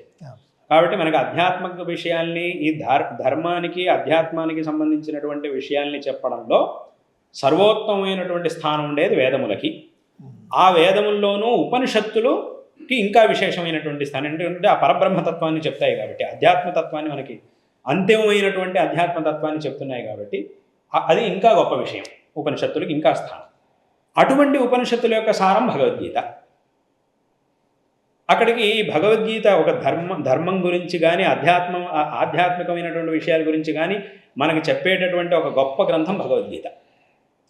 కానీ ఇటువంటి భగవద్గీతని భగవంతుడు అర్జునుడికి ఎప్పుడు ఉపదేశించాడు అనంటే, నీకు జీవితంలో ఇప్పుడు యుద్ధం చేయాలి కదా, చాలా పనులు ఉన్నాయి కదా, అవన్నీ చేసేసుకుని రా, తర్వాత ఉపదేశిస్తాను అని అనలేదు. ఎందుకంటే అదేంటండి, యుద్ధానికి భగవద్గీతకి ఏమిటండి సంబంధం? కాబట్టి యుద్ధానికి భగవద్గీతకి సంబంధం లేదు, యుద్ధం చేసేసి వస్తాను, ఇప్పుడు నేను యుద్ధం చేయాలా వద్దా అంటే భగవద్గీత చెప్తావేమిటి నువ్వు నాకు? కాబట్టి యుద్ధానికి దానికి ఏమిటి సంబంధం? కాబట్టి ఇప్పుడు భగవద్గీత ఇప్పుడు చెప్పేది కాదు, కాబట్టి ముందు యుద్ధం చేసేసి వస్తాను, ఆ తర్వాత ఊరికే తీరిగ్గా కూర్చొని అప్పుడు కావాలంటే భగవద్గీత చదువుకుందాం అని అన్నారా? అట్లా అనలేదు. మరేమన్నారు? అర్జునుడు తన యొక్క జీవితంలోనే అత్యంత పెద్ద కర్తవ్యం, అత్యంత ఉత్కృష్టమైనటువంటి ఒక కర్తవ్యం ఈ యుద్ధం అనేది. ఎందుకంటే కురుక్షేత్ర యుద్ధం అనేది ఏదో రెండు సైన్యాల మధ్యలో, రెండు రాజుల మధ్యలో నడిచిన యుద్ధం కాదు కదా, ధర్మాధర్మాల మధ్యలో నడుస్తున్న యుద్ధం. ఈ ధర్మాధర్మాల మధ్యలో నడుస్తున్నటువంటి యుద్ధంలో ధర్మం యొక్క పక్షంలో అర్జునుడు ఉన్నాడు, ప్రధాన పాత్రను పోషిస్తున్నాడు అర్జునుడు. అటువంటి అర్జునుడు తాను చేస్తున్నది సరా కాదా అనేటటువంటి ఒక కర్తవ్య అంటే సందిగ్ధతలో, ఒక సందిగ్ధావస్థను ఎదుర్కొన్నప్పుడు మళ్ళీ అర్జునుడికి సరైనటువంటి మార్గనిర్దేశం చేసి ఆ అర్జునుడి చేత యుద్ధం చేయించినటువంటిది భగవద్గీత. భగవద్గీత వల్ల మాత్రమే అది సాధ్యమైంది. ఒకవేళ భగవద్గీత కాకుండా ఇంకేం చెప్పినా కూడా ఆ యుద్ధం చేయడం అనేది అర్జునుడి వల్ల సాధ్యమయ్యేది కాదు. అందుకే భగవంతుడు కూడా అప్పుడు ఉపదేశించాడు. భగవంతుడు కూడా వేరే ఏదో సమయంలో ఉపదేశించలేదు, అంతకుముందు ఎప్పుడు చెప్పలేదు, అసలు ఈ విషయాలే రాలేదు వాళ్ళిద్దరి మధ్యలో. ఈ సందర్భంలో మాత్రమే అది వచ్చింది భగవద్గీత. అంటే దాని అర్థం ఏమిటి? దీని ద్వారా మనకేం తెలుస్తుంది? ఎప్పుడైతే జీవితంలో అత్యంత ముఖ్యమైనటువంటి కర్తవ్యాలు మన ముందు ఉంటాయో, ఈ సందిగ్ధమైనటువంటి పరిస్థితులు మనకు ఏర్పడతాయో, అటువంటి పరిస్థితిలో మనల్ని సరైనటువంటి మార్గంలో తీసుకెళ్లేది భగవద్గీత. భగవద్గీతలో ఏం చెప్పారు? ఈ అధ్యాత్మ మార్గం, ధర్మ మార్గం గురించి, దాని గురించి చెప్పారు. అంటే అక్కడికి ఏమైందంటే ఈ ధర్మ మార్గం అనేది, ఈ ధార్మిక సంస్కారం అనేది ఏదైతే ఉందో అది మనిషిని చాలా దృఢంగా చేస్తుంది. అన్ని రకాలుగాను మనిషిలో ఒక దార్ఢ్యాన్ని కలిగిస్తుంది. దీనివల్ల మనకి లభించినటువంటి దార్ఢ్యంతో మనం తర్వాత కాలంలో ఎంత గొప్ప పనులనైనా సాధించగలుగుతాం. కాబట్టి అక్కడికి ఏమైందంటే చాలామంది ఏమనుకుంటారు, నేను ఎదగాలనుకుంటున్నటువంటి మార్గానికి, వెళ్ళాలనుకుంటున్న మార్గానికి ఈ ధార్మికతకి సంబంధం లేదు అని అనుకుంటూ ఉంటారు. కానీ సంబంధం ఇక్కడే ఉండేది, అసలు సంబంధం ఉండేది ఇక్కడ చెప్పినటువంటి విషయాలన్నింటినీ కూడా చక్కగా అర్థం చేసుకొని ఆచరణలో తెచ్చుకుంటేనే లోకంలోనూ మనం బాగా ఎదగలుగుతాం. లేకపోతే ఏముందనంటే మనం ఎంత ఎదిగినా, ఎంత సంపాదించుకున్నా కూడా ఆ సంస్కారం కనుక సరిగ్గా లేదు అని అంటే అదంతా కూడా వ్యర్థమైపోతుంది. ఏదైనా ఒక వస్తువు సద్వినియోగమో అథవా దుర్వినియోగమో అవ్వాలంటే అది వస్తుస్థితి మీద ఆధారపడి ఉండదు, ఆ వస్తువును ఉపయోగించేవాడి బుద్ధిస్థితి మీద ఆధారపడి ఉంటుంది. వీడి బుద్ధి సరిగ్గా ఉండాలంటే దానికి సంస్కారం కావాలి. కాబట్టి వీడు ఎంత సంస్కారవంతుడుగా ఉంటాడో వస్తువుని అంత బాగా ఉపయోగించగలుగుతాడు. ఆ సంస్కారాన్ని మన ధర్మం ఇస్తుంది. అందులో చాలా గొప్ప సంస్కారాన్ని మన ధర్మం ఇస్తుంది. కాబట్టి దీనికి దానికి సంబంధం లేదు అని చాలామంది తప్పుగా ఆలోచిస్తుంటారు, కానీ దీనికి దానికే సంబంధం ఉండేది. కాబట్టి ఎంత ధార్మికతని మనం పెంచుకుంటామో అంత మనం లోకంలోనూ ఎదగలుగుతాం. కాబట్టి లౌకికంగా మనం చేసే చదువులు, ప్రయత్నాలు ఇవన్నీ చేస్తూనే ధార్మికతను కూడా పెంచుకోవాలి. అలా పెంచుకున్నప్పుడు ఈ రెండూ కలిసినప్పుడు ఇక మనల్ని ఎవ్వరూ ఆపలేరు. మన లోకంలో చాలా ఉత్కృష్టమైనటువంటి స్థితిని పొందగలుగుతాం. కాబట్టి యువత ఏమనుకుంటూ ఉంటుంది, మంచి స్థితిలోకి నేను రావాలి అని అనుకుంటూ ఉంటుంది. కానీ ఆ స్థితిలోకి రావాలంటే నువ్వు ధార్మికత్వాన్ని పెంచుకోవాల్సిందే. ధార్మికతను అలవరుచుకున్నప్పుడు మాత్రమే మనం అనుకున్నటువంటి లక్ష్యాన్ని పొందగలుగుతాం. కాబట్టి ఈ ధార్మికత అనేది చాలా అవసరం. అయితే ఏమవుతుందంటే ఈ ధార్మికత గురించి తెలుసుకున్నప్పుడు రకరకాల ప్రశ్నలు వస్తుంటాయి, ఎవరికైనా వస్తాయి. ఏదైనా కొత్త విషయం తెలుసుకున్నప్పుడు రకరకాల ప్రశ్నలు మనసులో వస్తుంటాయి, అది ఎవరికైనా సహజం. అది మనిషి యొక్క స్వభావం. నిజంగా ప్రశ్నలు రావాలి, అడగాలి. అందుకే గీతలోనూ భగవంతుడు ఏం చెప్పాడు, తద్విద్ధి ప్రణిపాదైన పరిప్రశ్నైన సేవయా. నీకేం తెలుసుకోవాలనుందో నువ్వు దాన్ని అడుగు, అడిగితేనే కదా చెప్పేది, అడిగితేనే కదా అడిగి తెలుసుకో అనే భగవంతుడు గారు చెప్పాడు. కాబట్టి అడగాలి. కానీ ఎవరిని అడగాలి? సరైనటువంటి వాడిని అడగాలి, సరైనటువంటి వ్యక్తులను అడగాలి, వాళ్ళ నుంచి సరిగ్గా సమాధానం తెలుసుకోవాలి. ఈ రకంగా ధర్మం గురించి విశేషంగా జ్ఞానాన్ని పెంచుకోవాలి, ఈ ధర్మ మార్గంలో ఉండాలి. తద్వారా నువ్వు అనుకుంటున్నది నువ్వు అనుకుంటున్న దానికంటే 100 రెట్లు బాగా సిద్ధిస్తుంది. కాబట్టి మామూలుగా నువ్వు చేసే ప్రయత్నం వల్ల నీకు కలిగేటటువంటి ఫలితం కంటే ఈ ధార్మికమైన సంస్కారంతో పునః అదే ప్రయత్నాన్ని నువ్వు చేసినప్పుడు కలిగే ఫలితం 100 రెట్లు ఎక్కువ ఉంటుంది. కాబట్టి ఈ ధార్మికత అనేది తప్పకుండా అవసరం. కాబట్టి ఇదేదో హిందూ ధర్మం అంటే ఇంతే. చాలామంది ఏం చేస్తుంటారు, హిందూ ధర్మంలో ఉన్న కొన్ని విషయాలు అంటే వాస్తవంగా వాడు చెప్పేట్టుగా కూడా లేదు. ఇక్కడ శాస్త్రంలో ఉండేదే వేరు, వీళ్ళు ప్రచారం చేస్తున్నదే వేరు. ఎక్కడ ఎవడో ఇద్దరు కొట్టుకున్నాడంటే దానికి శాస్త్రానికి వీళ్ళు సంబంధం పెడుతుంటారు. వాళ్ళిద్దరు కొట్టుకోవడానికి శాస్త్రానికి సంబంధం ఏమిటి? ఇక్కడ ఏదో శాస్త్రంలో ఇలా ఉంది కాబట్టి ఇది అని చెప్పి ఈ పేరుని తీసుకొస్తుంటారు. వాళ్ళకి దీనికి సంబంధం లేదు. వాళ్ళిద్దరు ఒళ్ళు కొవ్వెక్కి కొట్టుకున్నారు. వాళ్ళిద్దరు తిన్నదరక వాళ్ళిద్దరు కొట్టుకుంటూ ఏదో చేసుకుంటూ ఉంటే దానికి శాస్త్రానికి ఏమిటి సంబంధం? శాస్త్రం ఏం చెప్పింది? అంటే ఇప్పుడు మన శాస్త్రంలో కొన్ని విభాగాలు ఉన్నాయి, ఈ వర్ణాశ్రమాలు, ఈ విభాగాలు ఇవన్నీ కూడా ఉన్నాయి. ఇవన్నీ ఉన్నా కూడా మళ్ళీ శాస్త్రం ఏం చెప్పింది? ఆత్మవత్ సర్వభూతాన్ని పశ్యతి జగతి. విభాగాలని చూపించింది. ఈ విభాగాల్లో మీ అందరూ మీ పనులను చేయండి అని కూడా చూపించింది. మళ్ళీ ఆత్మవత్ సర్వభూతాన్ని పశ్యతి అపశ్యతి అని కూడా చెప్పింది. ఒట్టి విభాగాల్ని మాత్రం చేసి వదిలేస్తే ఏమవుతుంది? మళ్ళీ ఎవరు ఒకవాళ్ళు ఇష్టం వచ్చినట్టు నేనే గొప్ప అని చెప్పి ఇష్టం వచ్చినట్టు వ్యవహరిస్తారని మళ్ళీ ఆత్మవత్ సర్వభూతాన్ని. అంటే అక్కడికి ఏమైంది? ఈ విభాగాన్ని చేసి ఒక్కొక్కరికి ఏ పనులనైతే శాస్త్రం అప్పగించిందో ఆ పనులను చేసేంత వరకు మాత్రమే ఈ విభాగాలని మీరు పెట్టుకోవాలి. ప్రతిదానికి అనవసరమైన చోట్లకంతా దీన్ని తీసుకొచ్చి అనవసరమైనటువంటి పనులు చేయకూడదు అనేది శాస్త్రం యొక్క ఉపదేశం. అంటే కొన్ని ధర్మాల్ని ఆచరించడం కోసం ఈ విభాగాల్ని చేశారు. కాబట్టి ఆయా ధర్మాల్ని వాళ్ళు ఆచరించుకుంటున్నప్పుడు ఇవి పరిగణనలోకి ఉంటాయి. ఏదో లౌకికంగా మనం ఏదో వ్యవహారం చేస్తున్నాం ఉన్నప్పుడు అప్పుడు దీని అవసరమే లేదు అసలు. కానీ ఇప్పుడు కాలంలో ఏమవుతుంది, చాలామంది అనవసరమైన చోట్లకల్లా దీన్ని తీసుకొచ్చి అనవసరమైనటువంటి విషయాల్లోకి దీన్ని తీసుకొచ్చి దానివల్ల మళ్ళీ శాస్త్రాన్ని ధర్మాన్ని దూషణ చేస్తూ ఉంటారు. వాస్తవంగా ఇప్పుడు శాస్త్రంలో చెప్పింది కొన్ని విభాగాలు, ఇప్పుడు లోకంలో ఉండేది దీనికంటే 100 రెట్లు ఎక్కువ ఉన్నాయి. అవన్నీ ఎక్కడి నుంచి వచ్చాయి? అవన్నీ వాటికి శాస్త్రానికి సంబంధం లేదు. దానికి సంబంధించింది ఏదో జరిగితే పునః దాన్ని శాస్త్రానికి ఆపాదిస్తూ ఉంటారు. అథవా ఈ శాస్త్రం యొక్క తత్వాన్ని, ఈ విభాగాల యొక్క ఉద్దేశాన్ని, తత్వాన్ని సరిగ్గా అర్థం చేసుకొని వాళ్ళు చేసినటువంటి తప్పుడు పనులు ఏవైతే ఉన్నాయో దానన్నింటినీ కూడా దీనికి ఆపాదిస్తూ ఉంటారు. అదే నేను చెప్పింది, ఒక వ్యక్తి చేసినటువంటి అపరాధం తప్పుని వ్యవస్థ మీదకి రుద్దడం అంటే అది చాలా తప్పు.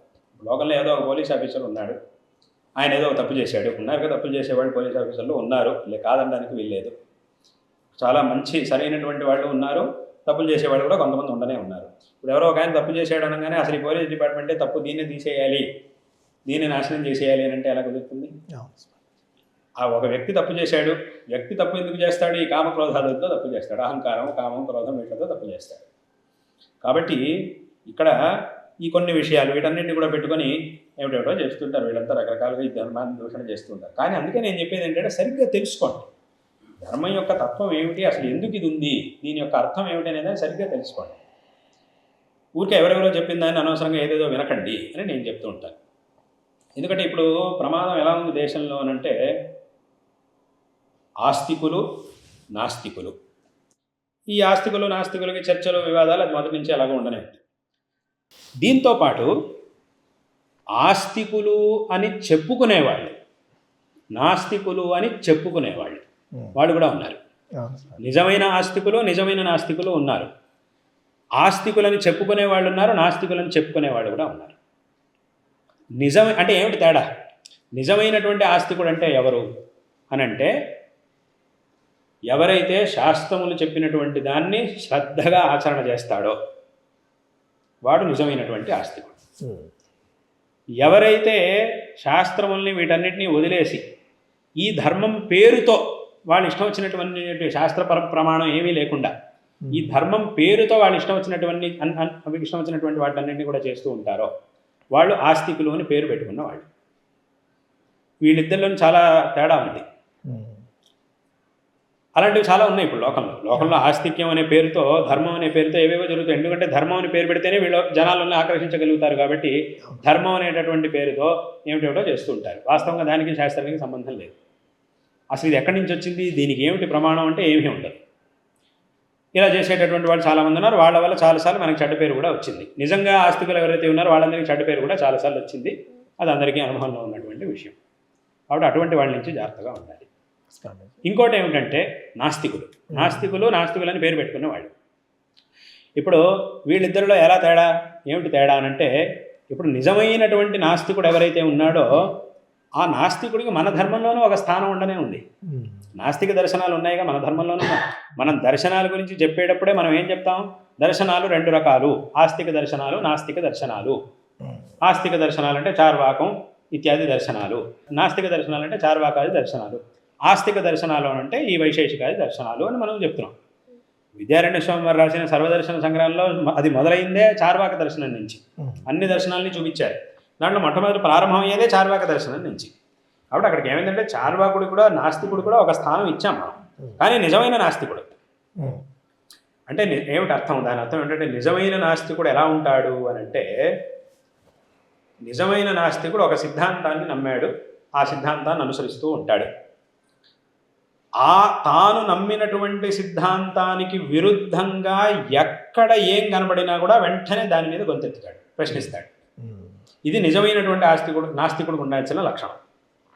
ఇప్పుడు అలాగని ఇప్పుడు మనం వెళ్ళిపోయి ఆ నిజమైన నాస్తికుడి దగ్గరికి వెళ్ళి నువ్వు నీ నాస్తిక్యం తప్పు, నువ్వు కూడా ఇది ఆచరణ, మనమే బలవంత పెట్టాల్సిన పని లేదు. ఉన్నట్టుగా మొత్తానికి ఒక మార్గాన్ని ఎంచుకున్నాడు, ఆ మార్గంలో వెళ్తున్నాడు, వెళ్ళనివ్వండి. అలాగే మనం వెళ్ళిపోయి ఇప్పుడేం వాళ్ళని బలవంత పెట్టాల్సిన అవసరం లేదు. నేను చెప్పిన దాన్ని నువ్వు ఒప్పుకోవాల్సిందే, అది ఇది అనాల్సిన పని లేదు. నువ్వు ఒక మార్గం ఎంచుకున్నావు, పర్వాలేదు, నీ మార్గంలో వెళ్ళు నువ్వు. ఎందుకంటే నువ్వు వెళ్ళే మార్గం, నువ్వు చెప్పే సిద్ధాంతానికి కూడా ఒక స్థానం ఇక్కడ ఉండనే ఉంది. ఎంత మటుకు సరి అనేది తర్వాత విషయం, కానీ దానికి ఒక స్థానం ఇక్కడ ఉండనే ఉంది. కాబట్టి నువ్వు అనుకున్న మార్గంలో నువ్వు వెళ్ళు, పర్వాలేదు. వెళ్తూ నీకు ఎక్కడ ప్రశ్నించడానికి ఒక అవసరం ఏర్పడుతుందో అక్కడ ప్రశ్నించు. ఇది నిజమైనటువంటి నాస్తికులు చేసే పని. నిజమైనటువంటి నాస్తికుడు ఉండాల్సిన లక్షణం. ఎక్కడ తన సిద్ధాంతానికి విరుద్ధంగా ఎక్కడ ఏం కనబడినా దాని మీద ప్రశ్నించాలి.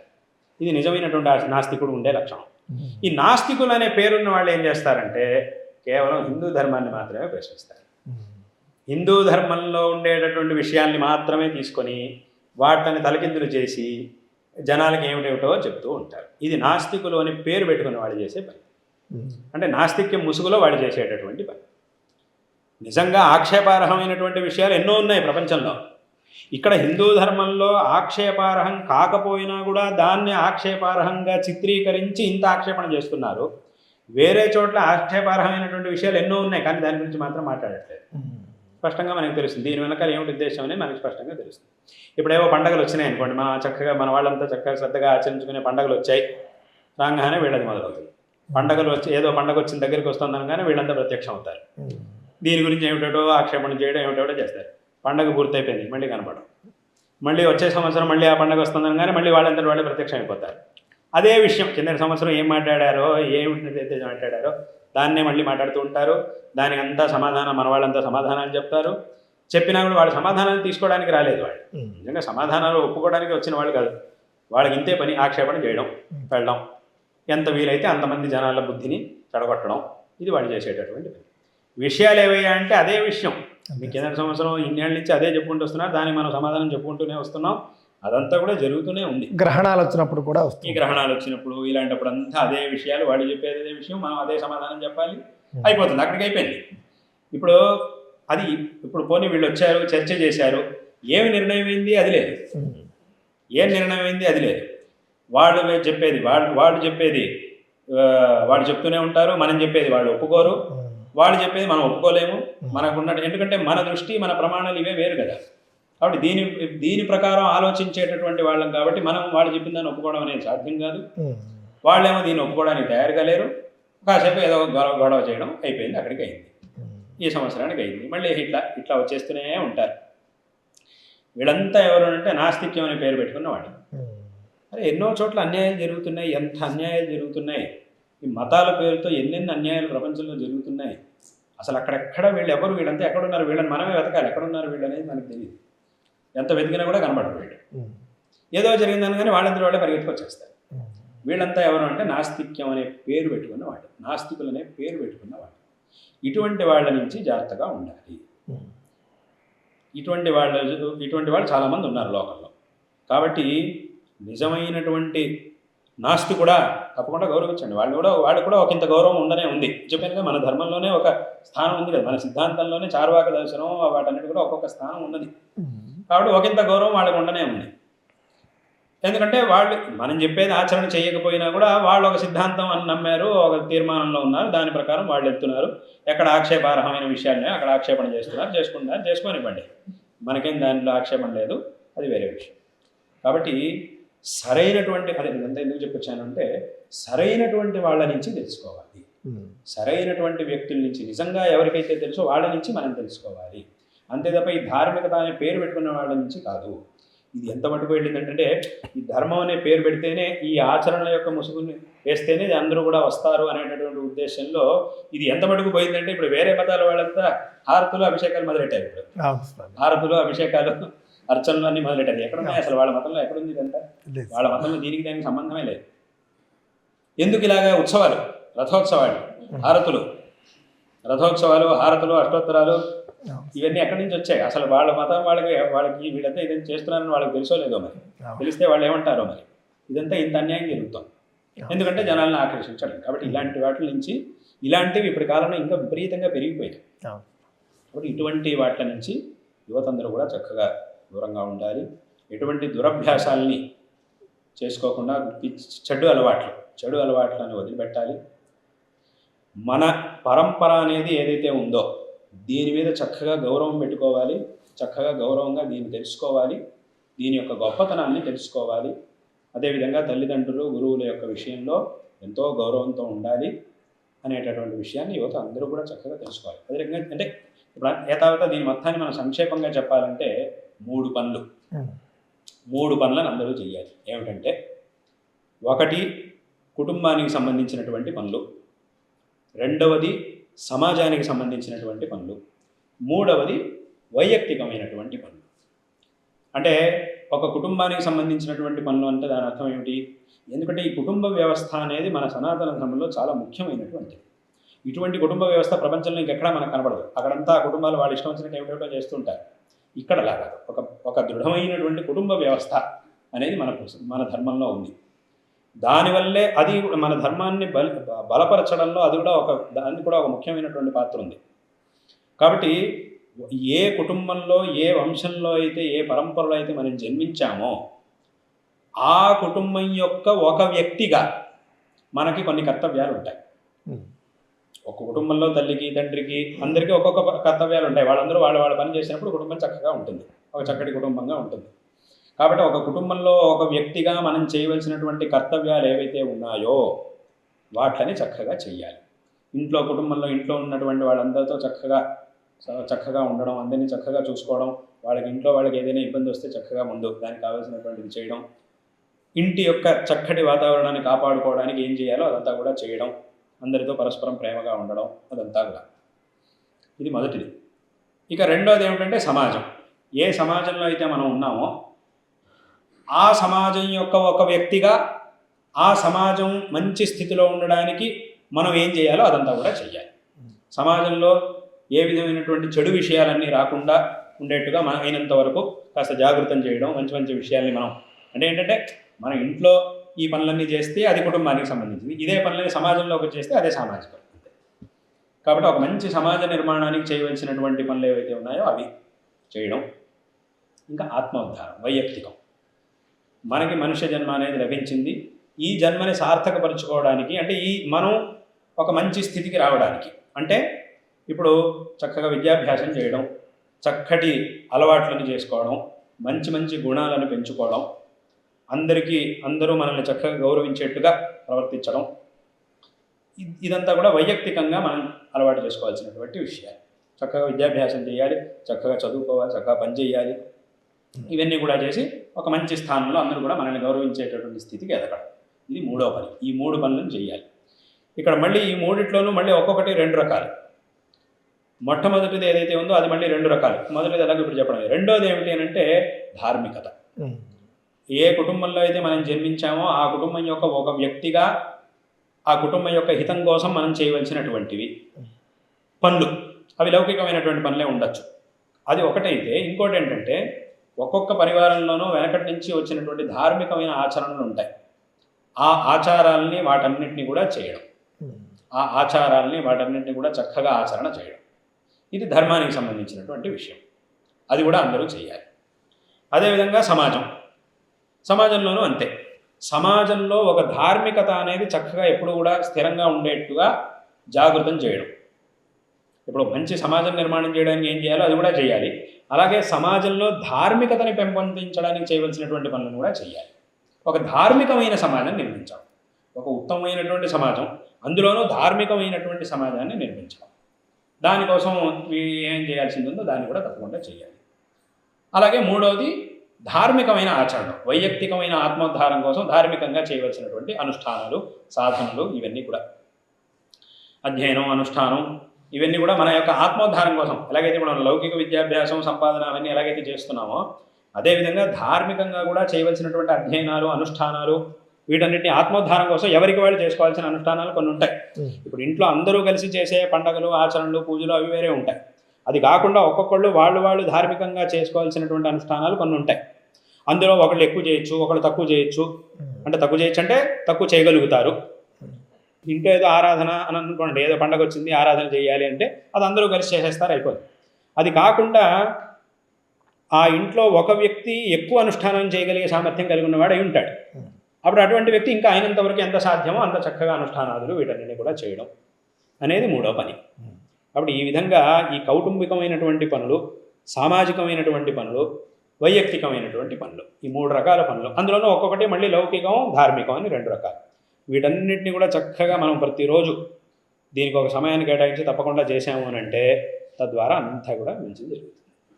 కాబట్టి దీన్ని యువత విశేషంగా చక్కగా ఈ ధర్మం యొక్క గొప్పదనాన్ని తెలుసుకోవాలి. ఇక్కడ వచ్చేటటువంటి సందేహాలన్నిటికీ కూడా సరైనటువంటి సమాధానాలు తెలుసుకోవాలి. అన్నిటికీ సమాధానాలు ఉన్నాయి. ఎందుకంటే మన ధర్మం యొక్క గొప్పతనం ఏమిటంటే ఎప్పుడు కూడా మన ధర్మంలో ఏ విషయాన్ని కూడా ఊరికే ఏదో ఒక విషయం చెప్పేసేసి నేను ఇంతే, ఈ విషయం ఇంతే, దీన్ని నువ్వు ఒప్పుకోవాల్సిందే అని ఎక్కడా చెప్పరు. ఈ విషయం ఇంతే, ఇంకా దీని గురించి నువ్వు అడగడానికి వీలేదు, నేను చెప్పను, ఇంతే విషయం కాబట్టి నువ్వు కళ్ళు మూసుకొని దీన్ని చేయాల్సిందే అని ఎప్పుడు మన ధర్మం చెప్పదు. నిజంగా అలా చెప్పేటైతే అప్పుడు ఇన్ని గ్రంథాలు ఎందుకు, ఇన్ని వేదాలు ఎందుకు, పురాణాలు, ఇతిహాసాలు, ఇన్ని శాస్త్రాలు ఎందుకు? ఒక పుస్తకం రాసేసి ఇంతే, దీన్ని ఈ ఇక్కడ ఈ వాక్యంలో ఏముందో దీన్ని నువ్వు పరిపాలించాల్సిందే, ఇంతకంటే ఇంక మాట్లాడడానికి వీల్లేదు, మాట్లాడితే ఊరుకోను అనేస్తే సరిపోయేదిగా. ఇన్ని గ్రంథాలు ఇవన్నీ కూడా ఎందుకు రాశారు అని అంటే, ఒట్టి నువ్వు దీన్ని మాత్రం చెయ్యాలి అని కనుక చెప్పి వదిలేస్తే దాని మీద వచ్చేటటువంటి ప్రశ్నలకు సమాధానాలు ఎవరు చెప్తారు? ఆ సమాధానాలన్నింటినీ కూడా విస్తారంగా చెప్పడం కోసమే ఇన్ని శాస్త్ర గ్రంథాలు ఇవన్నీ కూడా వచ్చాయి. కాబట్టి ఈ గ్రంథాలన్నిటిలోనూ ఎన్నో విషయాల్ని చెప్పారు. కాబట్టి ఈ విషయాలన్నిటినీ కూడా ఇన్ని గ్రంథాలు ఇవన్నీ కూడా వచ్చిందే ఈ విషయాన్ని కూలంకషంగా మనకి తెలియజేయడం కోసం.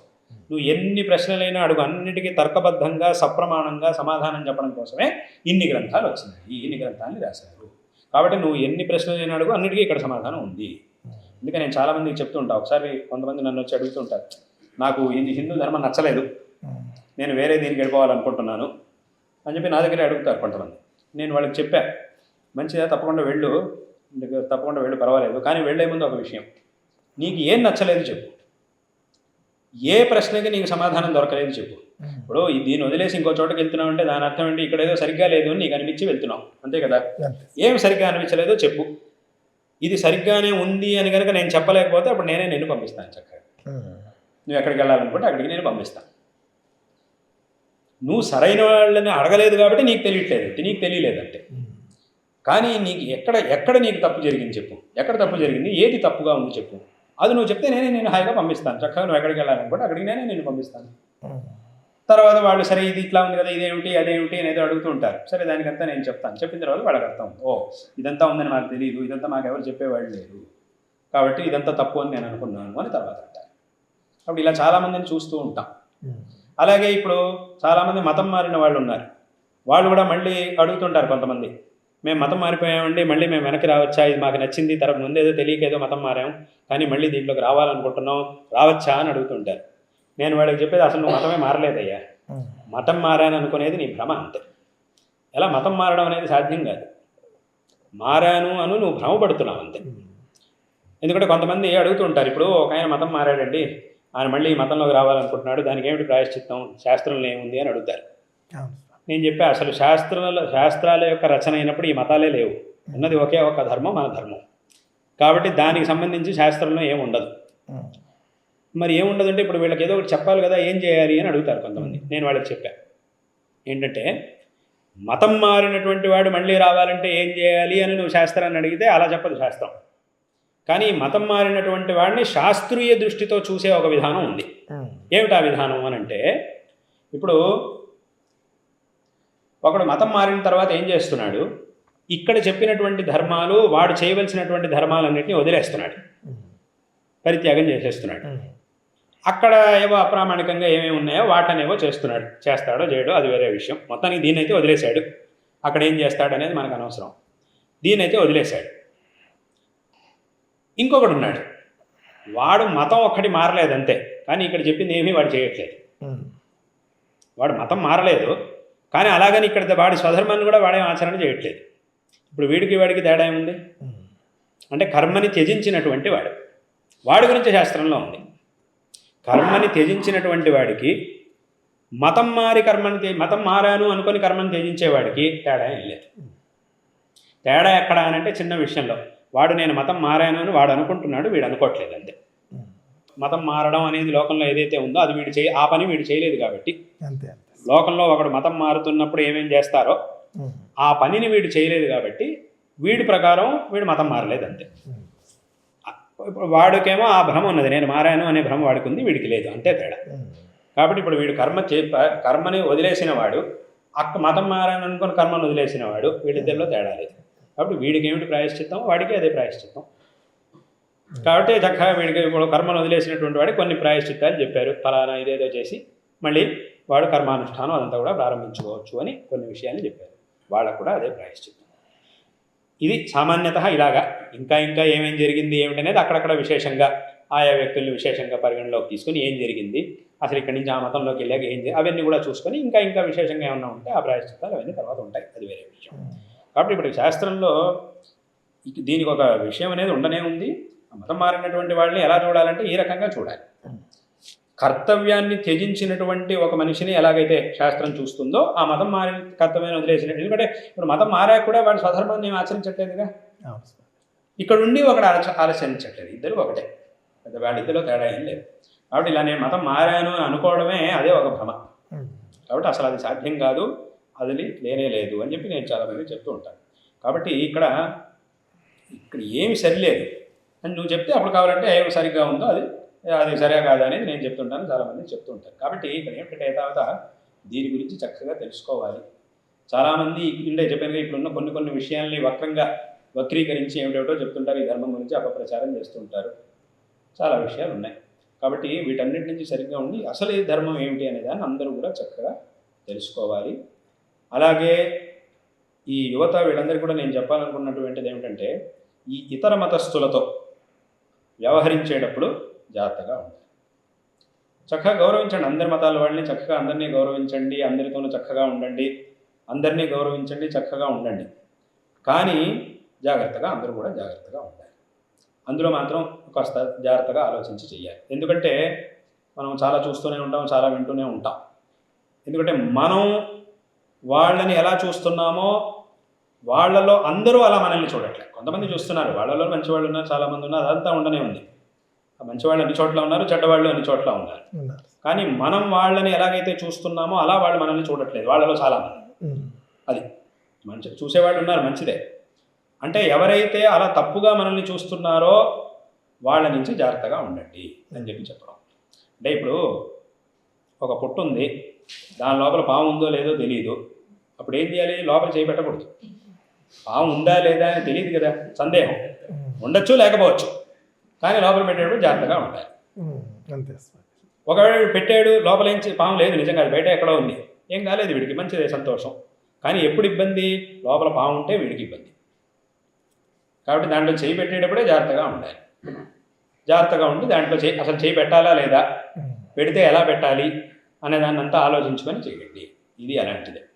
కాబట్టి మనం ఎలాగైతే వాళ్ళని చూస్తున్నామో అలాగే వాళ్ళందరూ, అలాగని అందరూ తప్పు, అందరూ చెడ్డవాళ్ళని అనలేక అలా అనకూడదు, అలా అనడానికి వీలు లేదు, అలా అనడం తప్పు కూడా. మంచివాళ్ళు ఉన్నారు, కానీ ఎవరు మంచివాళ్ళు ఏమిటి అనే దాన్ని చూసి జాగ్రత్తగా ఉండాలి అని నేను చెప్పేది. బట్ అది చాలా ముఖ్యమైనటువంటి విషయం. ఏదైనా తేడా జరిగి ఏమన్నా అయింది అని అంటే మళ్ళీ దాన్ని సరిదిద్దుకోవడానికి జీవితం సరిపోతుంది. కాబట్టి అది చాలా జాగ్రత్తగా అందరూ కూడా ఉండాలి. కాబట్టి ఈ విశేషంగా ఈ ధర్మం గురించి తెలుసుకోవాలి, దీన్ని ఆచరణ చేయాలి, అందరూ కూడా కృతార్థులు కావాలి. ఇదే సందర్భంలో హిందూ మహిళలకి ఇచ్చేటటువంటి సందేశం ఏమిటి? హిందూ మహిళలకి అనంటే చాలా పెద్ద పాత్ర వాళ్ళది. మహిళలది అనంటే మన యొక్క ధర్మంలో, అసలు ప్రపంచంలో అయినా కూడా, అందులోనూ ధర్మానికి సంబంధించినటువంటి విషయాల్లో అయినా స్త్రీల యొక్క పాత్ర అనేది చాలా ముఖ్యమైనటువంటిది. కాబట్టి ఇక్కడ కొంతమంది నన్ను అడిగారు ఏమిటంటే, ఒకసారి ఎప్పుడు నన్ను అడిగారు ఏమిటంటే, స్వామి ఈ స్త్రీలు గొప్పవాళ్ళ, పురుషులు గొప్పవాళ్ళ అని నన్ను అడిగారు. వీళ్ళిద్దరిలో ఎవరు ప్రధానులు, ప్రాధాన్యం ఎవరికి ఇవ్వాలి అని నన్ను అడిగారు. నేను చెప్పి ఇదేమిటో పిచ్చి ప్రశ్న, ఇట్లాంటి ప్రశ్న ఏమిటి? ఎవరి కర్తవ్యాలు వాళ్ళకు ఉంటాయి, ఎవరు ఏం కర్తవ్యం అందరి పనులు అందరూ చేయలేరు కదా, ఎవరు చేయాల్సిన పనులు వాళ్ళు ఉంటాయి, ఎవరు లేకపోయినా కూడా పని జరగదు. కాబట్టి ఇద్దరికీ వాళ్ళ కర్తవ్యాలు వాళ్ళకు ఉంటాయి, వాటిని చూసి మనం గౌరవం ఇవ్వాలి తప్ప ఏదో ఒకదాన్ని పెట్టుకొని వీడు చేసింది వాడు చేయలేదు కాబట్టి వాళ్ళు తక్కువ అని కానీ, వాడు చేయింది వీడు చేస్తున్నాడు కాబట్టి వీళ్ళు ఎక్కువ అని కానీ అలా మనం ఎలా అంటాం? ఎవరి కర్తవ్యాలు వాళ్ళకు ఉంటాయి. కాబట్టి కాబట్టి అట్లా ఈ ప్రశ్న ఇలా ప్రశ్నించడమే తప్పు, ఇలా ప్రశ్న అడగడమే తప్పు. అప్పుడు నేను వాళ్ళకి ఒక విషయం చెప్పాను ఏమిటంటే, ఇప్పుడు ఒక వాహనం నడవాలి అని అంటే దాంట్లో ఇంధనము ఉండాలి, ఇంజిన్ ఉండాలి, రెండు ఉండాలిగా. దాంట్లో ఇంజిన్ చక్కగా పనిచేయాలి, ఇంధనం కూడా కావాలి, రెండు ఉంటేనేగా వాహనం నడిచేది. అలాగని ఇప్పుడు ఈ రెండిట్లో ఏది ముఖ్యమండి? ఇప్పుడు బండి నడవడంలో ఇంజిన్ ముఖ్యమా, ఇంధనం ముఖ్యమా అని అడిగితే ఏం సమాధానం చెప్తాం? దేని గొప్పదనం దానికి ఉంది, దేని ఫలితం దానికి ఉంది. కాబట్టి ఈ రెండిట్లో అంటే ఇంజిన్ అనేది ఒక రకంగా బండి నడవడానికి పనిచేస్తుంది, ఈ ఇంధనం అనేది అది ఇంకో రకంగా బండి నడవడానికి పనిచేస్తుంది. ఆ రెండింటికి పరస్పర సహకారం అనేది ఉన్నప్పుడే అది బాగా నడుస్తుంది, బండి అనేది చక్కగా నడుస్తుంది. ఈ సమాజానికి కూడా స్త్రీ పురుషులు ఇద్దరు కూడా అలాంటి వాళ్ళు. కాబట్టి వాళ్ళ యొక్క పాత్ర అనేది విశేషంగా చాలా ఉన్నది. మన యొక్క ఈ ధర్మం యొక్క ప్రచారంలో అయినా, ధర్మం యొక్క రక్షణలో అయినా అసలు ధర్మం విషయాన్ని అలా ఉంచినా కూడా ఒక కుటుంబ పరిరక్షణ, ఒక కుటుంబం యొక్క వృద్ధి, దానన్నిట్లో కూడా వీటన్నిటిలో కూడా ఒక మంచి సమాజ నిర్మాణంలోనూ వాళ్ళ పాత్ర ఎంతో ఉండలేదు. ధర్మం విషయంలో అయితే తప్పకుండా ఉండనివ్వండి, ఇంకందులో సందేహం లేదు. కాబట్టి అందరూ కూడా చక్కగా వాళ్ళకి ఇవ్వాల్సినటువంటి గౌరవం వాళ్ళకి ఇచ్చి, వాళ్ళు కూడా చక్కగా, స్త్రీలు కూడా చక్కగా వాళ్ళ వాళ్ళ కర్తవ్యాల్ని చక్కగా చేస్తూ తమ పిల్లలకి వాళ్ళందరికీ కూడా సరైనటువంటి మార్గనిర్దేశం అదంతా కూడా తప్పకుండా చెయ్యాలి.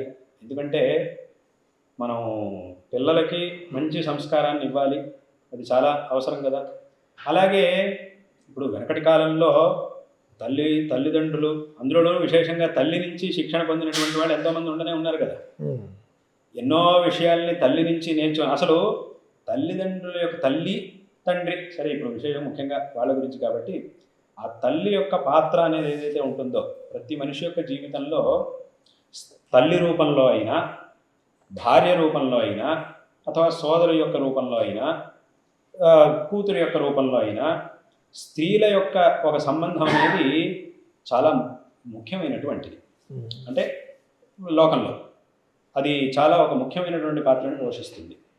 కాబట్టి వాళ్ళు చేయవలసినటువంటి కర్తవ్యాలు, పురుషులు చేయవలసినటువంటి కర్తవ్యాలు, వీళ్ళందరూ కూడా చక్కగా చేసినప్పుడు, అందులోనూ విశేషంగా ఒక తల్లిగా చేయవలసినటువంటి కర్తవ్యం, చక్కగా పిల్లలకి సరైనటువంటి విషయాల్ని నేర్పించి వాళ్ళని సరైనటువంటి మార్గంలో పంపించడం అనేది చాలా ముఖ్యమైనటువంటి విషయం. కాబట్టి ఇప్పుడు వెనకటి కాలంలో ఇట్లా తల్లిదండ్రులు వాళ్ళందరూ కూడా తల్లుల దగ్గర ఎన్నో విషయాల్ని నేర్చుకున్నటువంటివే జీవితంలో ఎప్పుడో ఉపయోగపడుతున్నాయి. చాలా సందర్భాల్లో చిన్నప్పుడు తల్లి మనకి నేర్పించినటువంటి పాఠాలే మనకి ఎప్పుడో ఉపయోగపడుతూ ఉంటాయి. అంటే అవేవో అప్పటి కాలంలో చెప్పింది లేండి, అవన్నీ ఇప్పుడు అనవసరం అని అనడానికి వీల్లేదు. అలాగే ఈ తల్లి యొక్క ఆ సంబంధం అనేది జీవితంలో ఏదైతే ఉందో దానికి సమానమైనటువంటిది ఇంకోటి ఏదీ లేదు. తండ్రి యొక్క సంబంధం కూడా, తల్లిదండ్రుల యొక్క సంబంధం అనేది ఏదైతే ఉందో జీవితంలో, అది అసలు దాన్ని దేంతోనూ మనం పోల్చలేము. అటువంటి అంత ముఖ్యమైనటువంటి విషయం.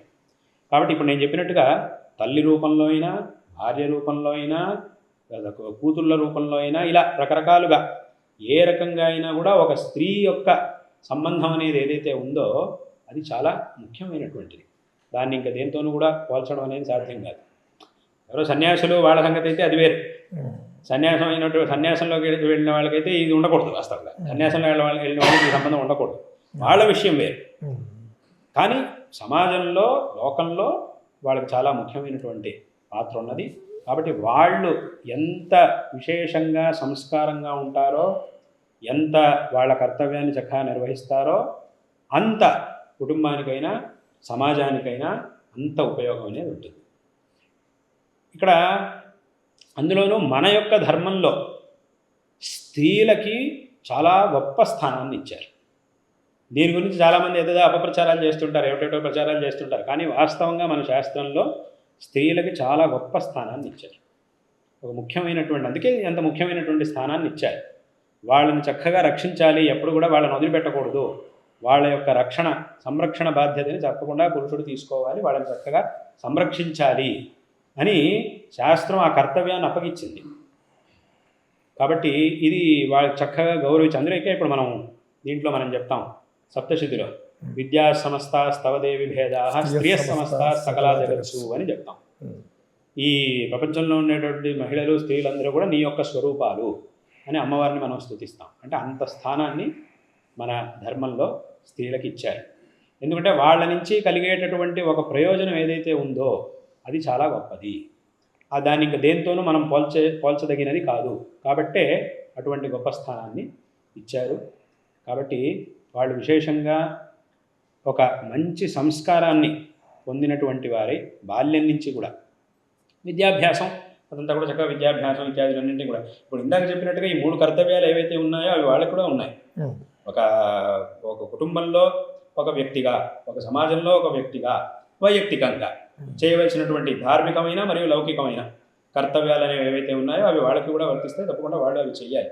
అవన్నీ చేస్తేనే ఈ కుటుంబ వ్యవస్థ, ధర్మ వ్యవస్థ, సమాజం యొక్క వ్యవస్థ ఇదంతా కూడా చక్కగా ఉంటుంది. కాబట్టి ఇది వాళ్ళందరికీ కూడా మనం అలాగే చక్కగా పిల్లలకి చిన్న వయసు నుంచి కొంత ఆ తల్లితో ఉండేటటువంటి అనుబంధం ఏదైతే ఉంటుందో అది చాలా విశేషమైనటువంటి అనుబంధం. మనం శంకరాచార్యుల వారి చరిత్రలో చూస్తాం, వేదవ్యాస మహర్షి యొక్క చరిత్రలో మనం చూస్తాం. వేదవ్యాస మహర్షి కూడా చిన్నప్పుడు తమ తల్లికి మాటిచ్చి వెళ్తారు. నాకు ఈ సాంసారిక జీవితం అనేది ఇష్టం లేదు కాబట్టి నేను తపస్సు చేసుకోవడానికి వెళ్తాను, ఈ సంసారంలో నేను ఉండను, కానీ నువ్వు ఎప్పుడు నన్ను స్మరించినప్పుడు ఏ ఇబ్బంది వచ్చినా కూడా నన్ను స్మరిస్తే వెంటనే ప్రత్యక్షం అవుతా అన్నారు. అలాగే ఒకసారి ఇబ్బంది వచ్చినప్పుడు ఆవిడ స్మరించింది, సత్యవతీదేవి స్మరించింది, వెంటనే అక్కడ ప్రత్యక్షం అయ్యారు. ఏం చేయాలో అది చేశారు. అదేవిధంగా శంకరుడు కూడా చేశారు. శంకరుడు కూడా అలాగే చేశారు. వెళ్ళిపోతున్నప్పుడు వారు చేయవలసినటువంటి పనికి వెళ్తున్నప్పుడు తల్లిని అలాగే వదలలేదు. ఏం చేశారు అని అంటే చక్కగా చేయవలసినటువంటి ఏర్పాట్లన్నీ చేశారు. వారి యొక్క ఆ తల్లి యొక్క బాధ్యతని వాళ్ళకి అప్పగిచ్చారు. అంతేకాకుండా నువ్వు ఎప్పుడు స్మరించినా కూడా నేను వస్తాను, వెంటనే ప్రత్యక్షం. అది ఏ పనున్నా సరే, పగలైనా రాత్రైనా అన్యం రాత్రి సమయే అని ఒక శ్లోకమే ఉంది అక్కడ. ఎప్పుడు నువ్వు స్మరించినా కూడా అన్నీ వదిలేసి నేను వచ్చి నీ ముందు ప్రత్యక్షం అవుతాను అని చెప్పి వెళ్ళారు శంకరుడు. అయితే ఆవిడ ఎప్పుడు కూడా అలా స్మరించలేదు. వేరే ఎప్పుడు కూడా, అంటే ఆవిడకి తెలుసు కదా ఈ పుత్రుడు చేస్తున్నటువంటి లోకోద్ధార కార్యాలు ఆవిడకి తెలుసు కాబట్టి ఆవిడ ఎప్పుడు స్మరించలేదు. కానీ చివరికి మాత్రం ఒకసారి స్మరించింది. ఇంకెప్పుడైతే ఆవిడ దేహత్యాగం చేయబోతుందో అప్పుడు స్మరించింది. వెంటనే శంకరులు వచ్చారు, ఆవిడ ముక్తిని ప్రసాదించారు. కాబట్టి ఇది మనకి అక్కడ మనకి ఉండేటటువంటి కనిపిస్తున్నటువంటి విషయం. విశేషంగా మంచి ఎంత సంస్కారంగా ఉంటారో వాళ్ళ స్త్రీలు, ఎంత సంస్కారంగా ఉంటారో అంత ఆ కుటుంబం అనేది కూడా అంత బాగుంటుంది. ఆ కుటుంబం అనేది ఎంత బాగుంటుందో తద్వారా సమాజము, ధర్మం ఇవన్నీ కూడా అంత బాగుంటాయి. కాబట్టి అటువంటి వాళ్ళకి ఇవ్వాల్సినటువంటి ఆ గౌరవం ఏదైతే ఉందో అది వాళ్ళకి ఇవ్వాలి. వాళ్ళు కూడా అదేవిధంగా గౌరవంగా నడుచుకోవాలి. వాళ్ళకి ఇవ్వాల్సిన గౌరవం వాళ్ళకి ఇవ్వాలి, వాళ్ళు అదేవిధంగా గౌరవంగా నడుచుకోవాలి. వాళ్ళ కర్తవ్యాలు ఇప్పుడు ఈ 3 రకాల పనులు ఏవైతే ఉన్నాయో అవన్నీ కూడా బాల్యం నుంచి చక్కగా చేయాలి. అందుకే ఇప్పుడు కిందటి సంవత్సరం ఇంతకుముందు మేము ఏం చేసామనంటే, ఇప్పుడు చాలా చోట్ల ఏమవుతుందనంటే, ఇప్పుడు చాలా ఇళ్ళలో మగపిల్లలకి ఉపనయనం అవుతుంది, చిన్న వయసులో ఉపనయనం అది అవుతుంది. తర్వాత వాళ్ళకి సంధ్యావందనం ఒకటి నియతంగా ఒకటి ఉంటుంది. కానీ ఇప్పుడు ఇంట్లో ఉండే ఆడపిల్లలకి అలా లేదు. అటువంటి ఒక నియమంగా ఒక అనుష్ఠానం అని అట్లా ఏమీ లేదు. అందుకోసమే ఇప్పుడు కిందటి సంవత్సరం నుంచి మేము ప్రారంభం చేసి చాలామంది ఇంట్లో చిన్నపిల్లలు ఏ వయస్సులో అయితే దాదాపుగా మగపిల్లలకు ఉపనయనం చేస్తారో అదే వయస్సులో ఆడపిల్లలకి ఒక మంత్రోపదేశాన్ని, ఎందుకంటే వాడు చేసేటటువంటి స్త్రీలు చేసేటటువంటి మంత్రాలు ఎన్నో ఉన్నాయి శాస్త్రంలో. ఆ మంత్రాల యొక్క అనుష్ఠానం వాళ్ళు చేయొచ్చు. వాళ్ళు చేయదగినటువంటి మంత్రాలు ఎన్నో ఉన్నాయి. ఆ ఒక మంత్రోపదేశాన్ని వాళ్ళకి చాలామందికి చేసి వాళ్ళు కూడా ప్రతిరోజు నియమంగా ఈ అనుష్ఠానం, ఎందుకంటే ఈ అనుష్ఠానం అనేది ఎంత బాగా జరుగుతుందో అంత బాగా వాళ్ళకి ఒక మంచి జరుగుతుందని చెప్పి ఆ ఒక పద్ధతిని కూడా ఒకటి చేయించాం. ఆ రకంగా చాలామంది చేస్తున్నారు. అంటే కొంతమందికి నేరుగా ఉపదేశం చేయడం జరిగింది. అయితే చాలామందికి మేమేం చేసాము అంటే ఈ తండ్రులకు ఉపదేశం ఇచ్చాం. వాళ్ళు ఎలాగైతే వాళ్ళ పిల్లలకి, మగపిల్లలకి ఎలాగైతే ఉపదేశం ఇస్తున్నారో అదేవిధంగా వాళ్ళు కొంత జపం చేసి ముందు దాన్ని, ఆ తర్వాత వాళ్ళ కూతుళ్ళకు కూడా ఈ ఉపదేశం ఇచ్చి వాళ్ళు కూడా చక్కగా దాన్ని నిత్యం చేసుకుంటూ ఉండేట్టుగా ఒక పద్ధతిని, అది చాలా చోట్ల రావాలి, అటువంటి ఒక పద్ధతి రావాలి. ఆ ఒక పద్ధతిని కూడా చేయడం జరిగింది. ఎందుకంటే శాస్త్రంలో స్త్రీలు వాళ్ళు చేయగలిగినటువంటి మంత్రాలు కూడా ఎన్నో ఉన్నాయి, వాటిని చెప్పారు శాస్త్రంలో. కాబట్టి దాన్ని ఉపదేశం చేసి ఆ ఒక సంస్కారం అనేది కూడా చక్కగా రావాలి, వాళ్ళ చిన్న వయసు నుంచి మంచి జరగాలి అనేటటువంటి ఒక కార్యాన్ని కూడా ప్రారంభించడం జరిగింది. అది కూడా చాలామంది ఉపదేశం చేయడం జరిగింది. కాబట్టి అలా జరుగుతుంది. కాబట్టి ఈ విధంగా వాళ్ళకి ఉన్నటువంటి ఆ ఒక స్థానం, వాళ్ళకి ఇవ్వాల్సినటువంటి గౌరవం, వాళ్ళు నడుచుకోవాల్సినటువంటి గౌరవప్రదమైన రీతి, ఈ 2 రకాలుగానే జరిగినప్పుడు అంతా కూడా చాలా బాగుంటుంది. కాబట్టి మన యొక్క దేశం, ధర్మం, సమాజం వీటి విషయంలో స్త్రీలకి చాలా ముఖ్యమైనటువంటి స్థానం ఉన్నది. అది ఇప్పుడు ఈ విద్యాభ్యాసం వాళ్ళు చదువుకుంటే చాలా మంచిది, ఎంత చదువుకుంటే అంత మంచిది, ఎంత జ్ఞానం సంపాదిస్తే అంత మంచిదేగా. జ్ఞానం చక్కగా ఎంత సంపాదిస్తే అంత మంచిది. చక్కగా చదువుకుంటున్నారు ఇప్పుడు కాలంలో, వాళ్ళు చక్కగా చదువుకుంటున్నారు, పెద్ద పెద్ద చదువులు చదువుతున్నారు, పెద్ద పెద్ద స్థానాల్లోనూ ఉంటున్నారు. అదంతా కూడా మనం చూస్తున్నాం లోకంలో. కానీ ఇక్కడ ఇంకొక విషయం ఏమిటంటే, ఇప్పుడు వీళ్ళు స్త్రీలైనా అథవా యువతైనా, ఇందాక మీరు అడిగినటువంటి యువతైనా కూడా వీళ్ళందరికీ తెలియాల్సినటువంటి ఇంకో విషయం ఏమిటంటే, సకాలంలో వివాహాన్ని చేసుకోవాలి, సకాలంలో వివాహం అవ్వాలి వీళ్ళందరికీ. ఆ సకాలంలో వివాహం అయితేనే ఆ తర్వాతదంతా కూడా చక్కగా ఉంటుంది. సకాలంలో వివాహం అయితేనే ఆ వివాహం యొక్క ఉద్దేశం శాస్త్రంలో ఏదైతే చెప్పారో అది చక్కగా నెరవేరుతుంది. ఇప్పటి కాలంలో చాలామంది ఏం చేస్తున్నారు అంటే, సరే ఏవో చదువులు అది ఇది అని చెప్పి, అంటే సామాన్యంగా ఒక కాలం ఏదైతే ఉందో దానిలోపు ముఖ్యంగా చదవాల్సినవి అవుతాయి. ఇంక ఈ పెద్ద చదువులు అనేవి, పెద్ద చదువులు, పెద్ద ఉద్యోగాలు అనేవి ఏవైతే ఉంటారో వాటి కోసం చాలామంది ఏం చేస్తూ ఉంటారంటే వివాహం చేసుకోకుండా ముందుకు నెడుతూ ఉంటారు. తర్వాత తర్వాత తర్వాత అని అంటూ ఉంటారు. ఇలా ముందుకు వెళ్ళిపోతూ దానివల్ల చాలా చోట్ల మనం చాలా చోట్ల ఈ కుటుంబం యొక్క వ్యవస్థ అనేది చాలా విచ్ఛిన్నం అయిపోతుంది. దాన్ని మనం చాలా చోట్ల చూస్తూ ఉన్నాం. కాబట్టి అలా కాకుండా సకాలంలో వివాహ ఆ తర్వాత ఇప్పుడు ఇంత ఏదో ఉద్యోగం అది ఇది పెద్ద చదువులు చదువుకోండి, మంచిదే, పెద్ద చదువు చదవడం, పెద్ద ఉద్యోగాలు చేయండి, అదంతా చేయండి. కానీ అదంతా కూడా ఏం చేసినా కూడా దాని దారి వేరు. ఇది ఈ వివాహ సంస్కారం, ఈ దారి దీని దారి దీనిది. కాబట్టి ఆ రకంగా సరిగ్గా వివాహ సంస్కారం అనేది కూడా సరైనటువంటి కాలంలో జరగాలి. ఈ సంస్కారాలన్నీ కూడా సరైనటువంటి కాలంలో యువతకి జరగాలి. అలా జరిగితేనే చక్కగా దానివల్ల వంశవృద్ధి అయ్యి వీళ్ళు కూడా జీవితంలో చక్కగా సుఖంగా ఉండడానికి సాధ్యమవుతుంది. కాబట్టి ఇదంతా కూడా చక్కగా జరగాలి. కాబట్టి పిల్లల్ని అందరినీ కూడా చక్కగా తయారు చేయాలి. స్త్రీలందరూ కూడా చాలా చక్కగా పిల్లల్ని అందరినీ కూడా చక్కగా తయారు చేయాలి. వాస్తవంగా ధర్మంలో వాళ్ళకి చాలా గొప్ప స్థానం అనేది ఉండనే ఉంది. నిజంగా వాళ్ళకి ధర్మంలో గొప్ప స్థానం అనేది ఉండనే ఉంది.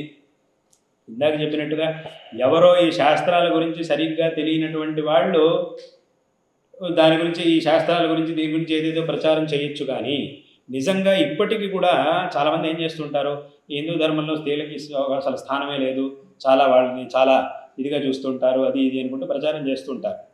కానీ ఇప్పటికీ కూడా నిజంగా ఈ హిందూ ధర్మాన్ని సరిగ్గా ప్రామాణికంగా ఆచరించేటటువంటి వాళ్ళ కుటుంబాల్లో, పరివారాల్లో స్త్రీలకు ఉన్నటువంటి గౌరవం ఇంకెవ్వరికీ లేదు. అంత గౌరవం అనేది ఉండనే ఉంది. ఇప్పుడు నిజంగా ధర్మంలో వాళ్ళకి ఎటువంటి స్థానం ఉంది అనే విషయాన్ని మీరు ఎక్కడ చూడాలి? ఎవరైతే ఆ ధర్మాన్ని ఆచరిస్తున్నారో వాళ్ళ ఇంటికి వెళ్ళి చూడాలి. వాళ్ళ ఇంట్లో వాళ్ళకి ఎటువంటి స్థానం ఉంది అనే దాన్ని చూసి మీరు తెలుసుకోవాలి. దీని గురించి సరిగ్గా అవగాహన లేనివాడు ఏదో ప్రచారం చేస్తుంటే దాన్ని మీరు ఎట్లా తీసుకుంటారు? దాన్ని పెట్టుకొని వీళ్ళు ప్రచారం చేస్తుంటారు. కానీ ఇప్పటికి కూడా చక్కగా ఆ పరంపరని సరిగ్గా ఆచరించే వాళ్ళు ఎవరైతే ఉన్నారో వాళ్ళ ఇళ్ళకి కనుక మీరు వెళ్ళి చూస్తే అక్కడ వాళ్ళకు ఉన్నటువంటి స్థానం అది చాలా గొప్ప స్థానం. అంటే ఇప్పుడు కొంతమంది అంటూ ఉంటారు, ఇదివరకు వాళ్ళకి చదువు ఉండేది కాదు, చదువుకొనిచ్చేవాడు కాదు, అది ఇది అని చెప్పి అంటూ ఉంటారు. కానీ ఇక్కడ ఒక విషయం, చదువుకొనిచ్చేవాళ్ళ వాళ్ళు చదువుకుంటే ఏమవుతుంది ఆ సంగతి అంతా అలా ఉంచండి. ఇప్పుడు ఒకళ్ళు ఎవరో నా దగ్గర అలా అడిగారు. అప్పుడు నేను చెప్పాను, మీ అమ్మగారు ఏం చదువుకున్నారయ్యా అని అడిగాను. మా అమ్మ పెద్దగా ఏం చదువుకోలేదండి. మీ బామ్మ ఏం చదువుకున్నది అని అడిగాను. పెద్దగా ఏం చదువుకోలేదు. అయితే ఇప్పుడు ఆవిడ ఏం చదువుకోలేదన్నంత మాత్రాన ఇప్పుడు నువ్వు ఆవిడని గౌరవిస్తావా లేదా? సరే, చదువుకోలేదు, పెద్దగా ఏం చదువుకోలేదు అంటున్నావు, సరే, ఇప్పుడు నువ్వు ఆవిడని గౌరవిస్తావా లేదా? మీ ఇంట్లో వాళ్ళు ఆవిడని గౌరవిస్తారా లేదా అంటే, చాలా చక్కగా గౌరవిస్తాం మేము అన్నా. ఎందుకు గౌరవిస్తావు అన్నా? ఎందుకంటే వాళ్లే కదా మమ్మల్ని పెంచింది, మాకు ఈ సంస్కారం ఇదంతా ఇచ్చింది వాళ్లే కదా, ఇంత గొప్ప సంస్కారం ఇచ్చారు వాళ్ళు, ఇదంతా వాళ్లే మాకు ఇచ్చారు కాబట్టి మేము వాళ్ళని తప్పకుండా గౌరవిస్తాం, వాళ్ళని ఎప్పుడు మేము మర్చిపోలేమని అన్నాడు. అంటే మరి అటువంటి స్థానం వాళ్ళకు ఉండనే ఉందిగా. అంటే ఇప్పుడు వాళ్ళు అలాగని చదువుకోకూడదు అనట్లేదు. చదువుకోండి, మంచిదే, తప్పకుండా చదువుకోండి, చక్కగా లౌకిక విద్యాలను కూడా చక్కగా అభ్యాసం చేయాలి, అదంతా బాగానే ఉంటుంది. ఎంత చదువుకుంటే అంత మంచిదే, ఎంత జ్ఞానం పెంచుకుంటే అంత మంచిదే. కానీ అలాగని వాళ్ళు వెనకటి వాళ్ళు చదువుకోలేదు అథవా వాళ్ళకి చదువుకోవడానికి అవకాశం లేదు అన్నంత మాత్రాన ఇంక అసలు వాళ్ళకి గౌరవమే లేదు, ఇంక అసలు వాళ్ళని మొత్తం ఏదో వాళ్ళని ఇది చేసేసారు అని అర్థం కాదు. ఎందుకంటే వాళ్ళు ఇచ్చిన సంస్కారంతోనే కదా నువ్వు ఇప్పుడు నీ లెక్కలో వాళ్ళు చదువుకోలేదు, కానీ ఆ చదువుకొని వాళ్ళు ఇచ్చిన సంస్కారంతోనే కదా నువ్వు ఇంత గొప్పవాడి అయింది. ఇప్పుడు ఇంత గొప్పవాడు ఎవరి వల్ల అయ్యావు? వాళ్ళ వల్లే కదా అయింది, వాళ్ళు ఇచ్చిన సంస్కారం వల్లే కదా నువ్వు అయింది, వాళ్ళు నిన్ను పెంచితే కదా నువ్వు ఇట్లా అయింది. కాబట్టి ఇలా అనుకోవడం అనేది చాలా తప్పు. చదువుకోవడం అనేది గొప్ప విషయం, అందులో సందేహం లేదు. కానీ చదువుకోకపోతే ఏదో ఇంకా చాలా అన్యాయం అయిపోయింది అనడం మాత్రం అది తప్పు. ఎందుకంటే వాళ్ళు అది ఉందో లేదో వాళ్ళు ఇచ్చినటువంటి సంస్కారాన్ని బయటపడుకునే కదా మనం ఇంత గొప్పవాళ్ళం అయింది. నేను ఒకసారి ఇటీవల ఒక యాత్రలో ఆంధ్రలో ఉన్నప్పుడు ఒక చోటికి వెళ్ళాను. అక్కడ ఒకళ్ళ ఇంటిలో యాత్రకి వెళ్ళాను. వాళ్ళు మా ఇంటికి రావాలి చాలా భక్తిగా ప్రార్థించారు, వాళ్ళ ఇంటికి వెళ్ళాను. నేను అట్లా వాళ్ళ ఇంట్లోకి వెళ్ళంగానే ఇంట్లో ఇటుపక్క వంటగది ఉంది. ఆ వంటగది మీద ఒక చిన్న బోర్డు ఉంది. ఏదో విచిత్రంగా నాకు సామాన్యంగా ఏమిటి అలవాటు అంటే ఎక్కడైనా ఏమైనా రాసి ఉంది అంటే వెంటనే దాన్ని చదవాలి అని నాకు అదొక అలవాటు. ఏదైనా సరే, ఏదైనా అక్షరాలు ఏవో రాసి ఉన్నాయంటే ఏం రాసి ఉంది అని చదవడం నాకు అలవాటు. ఆ అక్షరాలు ఎక్కడైనా ఉంటే అది నన్ను ఆకర్షిస్తాయి, నేను అటు చదువుతాను. ఏదో రాసింది ఆ వంటింటి మీద ఏదో రాసింది. ఏమిటి రాసింది అని చెప్పి చూస్తే అక్కడ దాని మీద ఇంగ్లీష్లో రాశారు. ఏమిటంటే ఇంగ్లీష్లో ఉంది. దాని అర్థం ఏమిటంటే, ఇది వంటగది, ఇక్కడ మా అమ్మ మాకు చక్కటి రుచికరమైనటువంటి పోషకమైనటువంటి ఆహారాల్ని మా బాల్యం నుంచి మాకు అందించినటువంటి చోటు. కాబట్టి ఇది మా జీవితంలో చాలా అవిస్మరణీయమైనటువంటి ఒక స్థానం, చాలా మధురమైనటువంటి మాకు సంబంధం కలిగినటువంటి స్థానము అని చెప్పి అక్కడ రాసింది. దాని మీద అట్లా రాసింది, ఇది వంటగది, మా అమ్మ చిన్నప్పటి నుంచి ఇక్కడ ఉండి చక్కగా మాకు రుచికరమైనటువంటి, చాలా రుచిగా చాలా పోషకమైనటువంటి ఆహారాన్ని, హితమైనటువంటి ఆహారాన్ని మా కోసం తయారు చేసి మా అమ్మ మాకు ఇచ్చినటువంటిది, అటువంటి స్థానం ఇది అని చెప్పి రాసుకున్నారు వాళ్ళు. కాబట్టి మా జీవితంలో దేన్ని మర్చిపోయినా కూడా దీన్ని మేము మర్చిపోలేము, అటువంటి మధురమైనటువంటి సంబంధం కలిగిన చోటు అని అక్కడ రాసింది. నాకు అది నచ్చింది, నేను చదివాను, చూసి నాకు చాలా బాగా నచ్చింది. అప్పుడు నా పక్కన ఒక ఆయన మాతో పాటు ఉంటుంటారు, సేవలో ఉంటారు. నేను ఆయన చూపించి అక్కడ రాసింది చూడండి, చాలా బాగుంది చూడండి, ఒకసారి చదవండి అని చెప్పి నేను ఇట్లేదో చూపించాను. ఆయన చదివాడు, అయింది. నేను ఇటేదో తిరిగి మళ్ళీ అటు చూసరికి ఆ బోర్డు లేదు అక్కడ. నేను ముందు లోపల రాగానే చదివాను, ఇట్లా ఆయన చూపించాను, అక్కడ ఉంది. వచ్చి కూర్చున్నాను, చూస్తే ఆ బోర్డు కాస్త లేదు అక్కడ. అప్పుడు నేను ఇంటి వాళ్ళని అదేంటే నేను లోపలికి వస్తుంటే ఆ బోర్డు ఉంది, ఈలోపే ఎవరు తీసేశారు అంటే, వాళ్ళు ఏమనుకున్నారంటే నేను అది చదివి వీళ్ళకి ఇలా చూపించేటప్పటికి వాళ్ళు ఏమనుకున్నారంటే అదే అందులో ఏదో తప్పు ఉందేమో, నాకు అది నచ్చలేదేమో, నేను ఏదో అనుకున్నానేమో అని వాళ్ళు అనుకుని వెంటనే వాళ్ళు తీసేశారు. అప్పుడు వాళ్ళు అన్నారంటే మీరు ఏదో చూపిస్తున్నారు కదా, అందులో ఏదో తప్పు ఉందేమో అని, కానీ మేము భయపడి వెంటనే తీసేసామంటే, నేను తప్పులేదే, బాగుంది అనే చూపించాను నేను. అది చాలా బాగుంది ఆ విషయం, ఎందుకంటే అందరి మనస్సుకి అది తెలుస్తుంది, మనందరికీ కూడా మనస్సుకి తెలుస్తుంది అది. కాబట్టి అది చాలా బాగుంది అని ఆయనకు చెప్పానయ్యా, కాబట్టి బాగానే ఉంది, దాన్ని మండి పెట్టండి అన్న పెట్టాను. అంటే దాని అయితే నేను ఎందుకు చెప్పొచ్చానంటే, ఇప్పుడు ఇంట్లో స్త్రీ ఆ స్థానంలో ఉండి, ఇప్పుడు ఆ స్థానంలో ఉండి ఆవిడ మనకు అందిస్తేనే అప్పుడు వీళ్ళంతా కూడా ఏదైనా చేయగలుగుతారు. అది లేదు అని అంటే వీళ్ళు మాత్రం ఏం చేయగలుగుతారు, ఏమి చేయలేరు కదా. కాబట్టి అంటే వాళ్ళు అక్కడ ఉన్నారు, ఆవిడ వంట చేసి చక్కగా వీళ్ళందరికీ, ఇప్పుడు ఆవిడ ఏం చదువుకుంది చదువుకోలేదనే వేరే విషయం, కానీ ఆవిడ ఆ పని చేసేందుకే కదా వీళ్ళ కుటుంబం అంతా నడుస్తుంది. అది మాత్రం అది ఎవరు చేస్తారు, ఆవిడ చేస్తే కదా ఇదంతా నడిచేది. కాబట్టి ఆవిడ అంత చేసినప్పుడు, అంత చేసి దానివల్ల వీళ్ళు నడిచినప్పుడు, వీళ్ళ కుటుంబం అంతా నడిచినప్పుడు మనం దీన్ని సరిగ్గా చూసి దాన్ని తెలుసుకోవాలి. ఈ విషయం ఏమిటి, ఇది ఎందుకు ఇలాగా ఏమిటి అనేదాన్ని మనం సరిగ్గా చూసి తెలుసుకోవాలి. కాబట్టి చక్కగా చదువుకోవాలి, అదంతా ఉంది, అదంతా వేరే విషయం, అదంతా ఉండనే ఉంది. కానీ అలాగని అది లేదు అన్నంత మాత్రాన మన ధర్మంలో వాళ్ళకి అసలు స్థానమే లేదు, వాళ్ళని చాలా ఇది చేసేసారు అని అర్థం కాదు. ఎందుకంటే ఇప్పుడు అదే నేను చెప్పిన, ఆ బోర్డులో ఏదైతే ఉందో దాన్ని అందరూ చదవాలి. నిజంగా అక్కడ ఏదైతే ఉందో దాన్ని అందరూ చదవాలి. అంటే ఏ భావనతో అట్లా వాళ్ళు చూస్తున్నారో ఆ భావన మనకి రావాలి, మనకంటే జనాలకి రావాలి. కాబట్టి వాళ్ళకి అటువంటి స్థానం ఉండనే ఉంది, అదంతా చాలా గౌరవమైనటువంటి స్థానం ఉండనే ఉంది. వాళ్ళు మన వెనకటి కాలంలో మన ఇళ్లలో స్త్రీలు వాళ్ళు ఇళ్లలోనే ఉండుండొచ్చు, వాళ్ళేం పెద్దగా చదువుకోకపోయి ఉండొచ్చు, వాళ్ళు వంటింట్లోనే ఉండి రోజు వంట అది చేస్తూ ఉండుండొచ్చు, అదే చేస్తూ ఉండుండొచ్చు వాళ్ళు. కానీ అలాగని అది చేయకపోతే ఈ కుటుంబం నడిచేది ఎలాగా? కాబట్టి అలా చేశారు అన్నంత మాత్రాన అదేదో వాళ్ళని బాగా అవమానించారని అట్లా అర్థం కాదు. అదంతా జరిగింది కాబట్టి, ఆవిడ అట్లా చేసింది కాబట్టి వాళ్ళ మీద ఆ గౌరవం, అటువంటి గౌరవం అనేది ఉంది. కాబట్టి ఈ రకంగా, కాబట్టి అటువంటి గొప్ప స్థానం ఎవ్వరూ ఇవ్వనటువంటి అంత గొప్ప స్థానాన్ని మన ధర్మం అనేది స్త్రీలకు ఇచ్చింది. కాబట్టి వాళ్ళు చక్కగా సంస్కారవంతంగా ఉండి ఆ సంస్కారాన్ని చక్కగా పిల్లలకి నేర్పిస్తేనే చక్కగా వాళ్ళు నేర్చుకుంటారు, వాళ్ళ జీవితంలో చాలా ఎత్తుగా ఎదగలుగుతారు. తమరు మొదట్లో చెప్పినటువంటి అద్వైత తత్వం ఏదైతే ఉందో, ఈ అద్వైత తత్వం భక్తికి ఎలా అన్వయించబడుతుంది? అంటే అద్వైత తత్వాన్ని అనుసరించే వాళ్ళు భక్తి మార్గంలో ఉంటూ ముందుకు సాగడానికి అవకాశం ఉంటుందా? అద్వైత తత్వాన్ని అనుసరించేటటువంటి వాళ్ళకంటే కూడా గొప్పగా భక్తి మార్గాన్ని ఎవరు అనుసరించలేరు. నిజంగా అద్వైత తత్వంలోనే భక్తికి ముఖ్యమైనటువంటి స్థానం ఉండేది. ఎలాగా అనంటే చాలామంది ఏమనుకుంటూ ఉంటారంటే, అద్వైతంలో జీవుడు పరమాత్మ ఇద్దరు ఒకటే అని చెప్పేశారండి, కాబట్టి ఇక్కడ భక్తుడు భగవంతుడు అనే భేదమే లేదు కదా, భక్తుడు భగవంతుడు అనే భేదం ఉన్నప్పుడే కదా పూజ చేసేది, భక్తికి అవకాశం ఉండేది. ఏమీ లేదు, ఉన్నది ఒకే ఒకడు అని అంటే ఇంకా వ్యత్యాసం ఏముంది, తేడానే లేదు కదా అని కొంతమంది అనుకుంటూ ఉంటారు. కాబట్టి శంకరులు అంతా ఒకటే అని చెప్పేయడం వల్ల ఏమైందంటే ఈ భక్తి మార్గానికి ఇక్కడ అవకాశమే లేదు అని చాలామంది అనుకుంటూ ఉంటారు. కానీ ఇక్కడ మనం తెలుసుకోవాల్సినటువంటి విషయం ఏంటంటే, అద్వైతంలోనే భక్తికి సర్వోత్కృష్ట స్థానం అనేది ఉండేది. మిగతా వాటిలో లేదని కాదు, ఉంది. కానీ ప్రథమ స్థానం భక్తికి ఉండేది అద్వైతంలో. అదేలాగా అనంటే ఇక్కడ మనం తెలుసుకోవాల్సినటువంటి విషయం ఏంటంటే, అసలు భక్తి అనంటే ఏమిటి? ముందు దీన్ని మనం సరిగ్గా తెలుసుకోవాలి. ఒక ప్రీతినే భక్తి అని అంటారు. అలాగని ప్రీతి అంటే ఇప్పుడు తండ్రికి కొడుకు మీద ప్రీతి ఉంటుంది, అటువంటి ప్రీతి కాదు. మనకి దేవుడి మీద ఉండే ప్రీతి తండ్రికి కొడుకు మీద ఉండే ప్రీతి లాంటిది కాదు. మరి ఎటువంటి ప్రీతిలోనూ రకరకాలు ఉంటాయి. తండ్రికి కొడుకు మీద ఉండే ఒక ప్రీతి, భర్తకి భార్య మీద అథవా భార్యకి భర్త మీద ఉండే ఒక విధమైనటువంటి ప్రీతి, కొడుకుకి తండ్రి మీద ఉండేటటువంటి ప్రీతి, స్నేహితుడి మీద ఉండేటటువంటి ప్రీతి, ఇలా ఆ ప్రీతి అనేది రకరకాలుగా ఉంటుంది.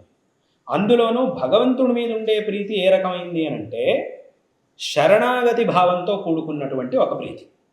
ఈ భగవంతుడే నాకు శరణుడు, ఆయన సర్వశక్తుడు, ఆయనే నాకు శరణం అనేటటువంటి శరణాగతి భావంతో కూడుకున్న ప్రీతి అనేది ఏదైతే ఉంటుందో అది భగవంతుడి మీద మనకు ఉండేటటువంటి ప్రీతి.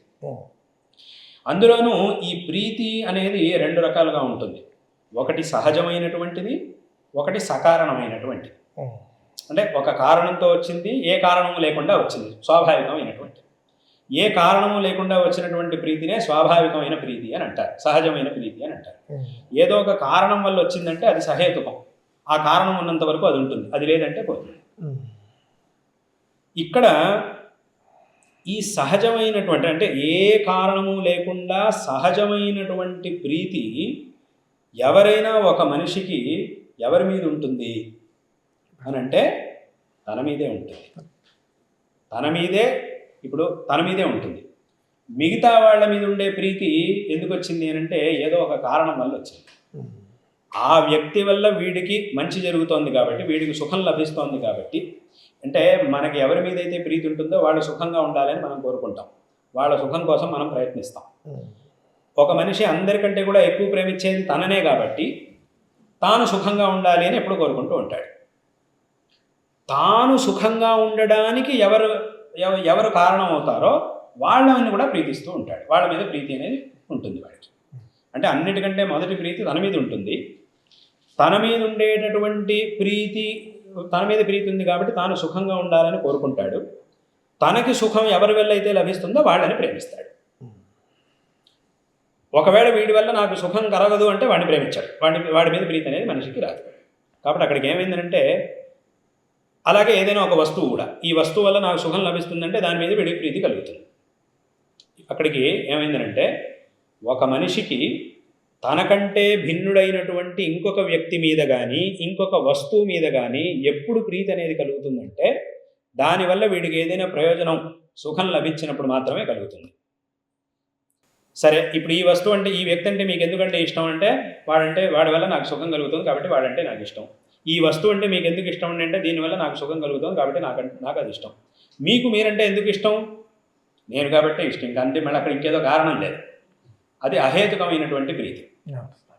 కాబట్టి అక్కడికి ఏమైందంటే, ఒక మనిషికి అహేతుకమైనటువంటి ప్రీతి తన మీదే తనకుంటుంది. తనకంటే భిన్నమైనటువంటి వ్యక్తి అయినా వస్తువైనా దాని మీద అహేతుకమైన ప్రీతి ఉంటుంది, సహేతుకమైనటువంటి ప్రీతి ఉంటుంది. అందుకే ఇక్కడ విద్యారణ్య స్వామి వారు ఒక అద్భుతమైన ఉదాహరణ చెప్తారు.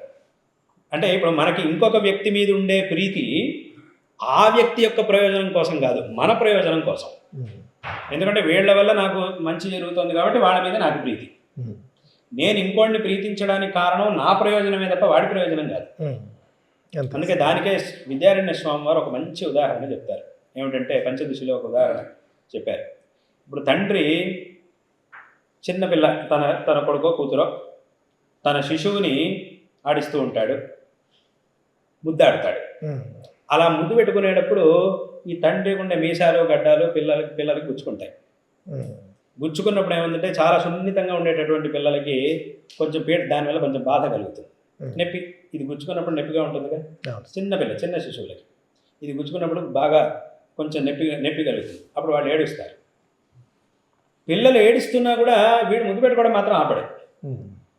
ఎందుకు అనంటే ఆ ముద్దు పెట్టుకోవడం వల్ల వీడికి ప్రయోజనం, వీడికి సుఖం కలుగుతుంది. నిజంగా వాడి పిల్లల మీద ఉండే ప్రీతి వాళ్ళ కోసం అయితే ఎప్పుడైతే వాడు ఏడవడం మొదలు పెడతాడో అప్పుడు ఆపేయాలి, ముద్దు పెట్టుకోవడం ఆపేయాలి. ఆ ముద్దు పెట్టుకుంటున్నప్పుడు వాడు ఏడుస్తున్నా కూడా వీడు ఆపడదాన్ని. ఎందుకు అనంటే ఆ ప్రీతి వీడికి ఉంది కాబట్టి, వీడి ప్రయోజనం కోసం వాడి మీద ప్రీతి. తెలుస్తుంది కదా పాప, పిల్లలకి గుచ్చుకుంటుంది, ఇలా చేస్తే వాడికి గుచ్చుకుంటుంది, ఈ మేషాలు ఇవన్నీ కూడా పిల్లలకి గుచ్చుకుంటాయి, దానివల్ల వాడికి పీడ కలుగుతుంది అని తెలుసు కదా. అంత తెలిసినా కూడా వీడేం చేస్తాడంటే ఆపడు. ఎందుకంటే అలా చేయడం వల్ల వీడికి సుఖం కలుగుతుంది కాబట్టి. అక్కడ ఏమవుతుందంటే దీన్నే విద్యారణ్య స్వామి వారు పంచదశలో చెప్పారు. తర్వాత ఏమిటంటే ఇంకొకరి మీద మనకు ఉండేటటువంటి ప్రీతి, ఆ ప్రీతి చేత మనం చేసేటటువంటి పనులు ఇవన్నీ కూడా మన ప్రయోజనం కోసమే తప్ప వేరే వాళ్ళ ప్రయోజనం కోసం కాదు అని దీన్నే విద్యారణ్య స్వామి వారు చెప్పారు. దీనికి కూడా అసలు మూలం ఎక్కడుందంటే ఉపనిషత్తులో ఉంది. ఆత్మనస్తు కామాయ సర్వం ప్రియం భవతి, నవారే పత్యుఃకామాయ పతిప్రియో భవతి, ఆత్మనస్తు కామాయ పతిప్రియో భవతి, నవారే పుత్రస్య కామాయ పుత్రప్రియో భవతి, ఆత్మనస్తు కామాయ పుత్రప్రియ భవతి. ఈ రకంగా ఒక మనిషికి ఇంకో వ్యక్తి మీద ఉండేటటువంటి ప్రీతి తన ప్రయోజనం కోసమే తప్ప ఇంకొకటి ప్రయోజనం కోసం కాదు అని. ఇప్పుడు వాడి వల్ల వీడికి ఏ ప్రయోజనం లేదు అని అంటే ఇంకా వాడి మీద ప్రీతి అనేది కోల్పోతాడు, వీడు పోతుంది. ఇది ఉండేటటువంటి విషయం. కాబట్టి అక్కడికి ఏమైందంటే ఎవరికైనా కూడా తన మీద ఉండేటటువంటి ప్రీతి సహజమైనటువంటిది, ఇంకొకరి మీద ఉండేటటువంటి ప్రీతి ఏదో ఒక కారణం వల్ల వచ్చినటువంటిది. ఏదో ఒక కారణం వల్ల వచ్చినటువంటి ప్రీతి కంటే ఏ కారణము లేకుండా సహజంగా వచ్చినటువంటి ప్రీతి అనేది ఏదైతే ఉందో అదే గొప్పది. స్వాభావికమైనటువంటి ప్రేమ అనేది గొప్ప. ఏదో కారణం వల్ల వచ్చింది, కారణం ఉన్నప్పుడు ఉంటుంది, తర్వాత కాబట్టి అది దానికి రెండో స్థానం, మొదటి స్థానం లేదు. కాబట్టి అక్కడికి ఏమైందంటే ఈ విషయం ఇలా ఉంది. కాబట్టి భగవంతుడి మీద కూడా భక్తులకి రెండు రకాల ప్రీతులు ఉంటాయి. ఒకటి స్వాభావికం, ఇంకోటి ఈ కారణంతో సహేతుకం అయినటువంటి. ఈ స్వాభావికమైనటువంటి ప్రీతి మనిషికి ఎవరి మీద ఉంటుంది? తన మీదే ఉంటుంది. ఇప్పుడు ఒక భక్తుడు కూడా ఏ కారణం లేకుండా స్వాభావికంగా భగవంతుడి మీద భక్తిని కలిగి ఉండాలి అని అంటే అది ఎప్పుడు సాధ్యమవుతుంది?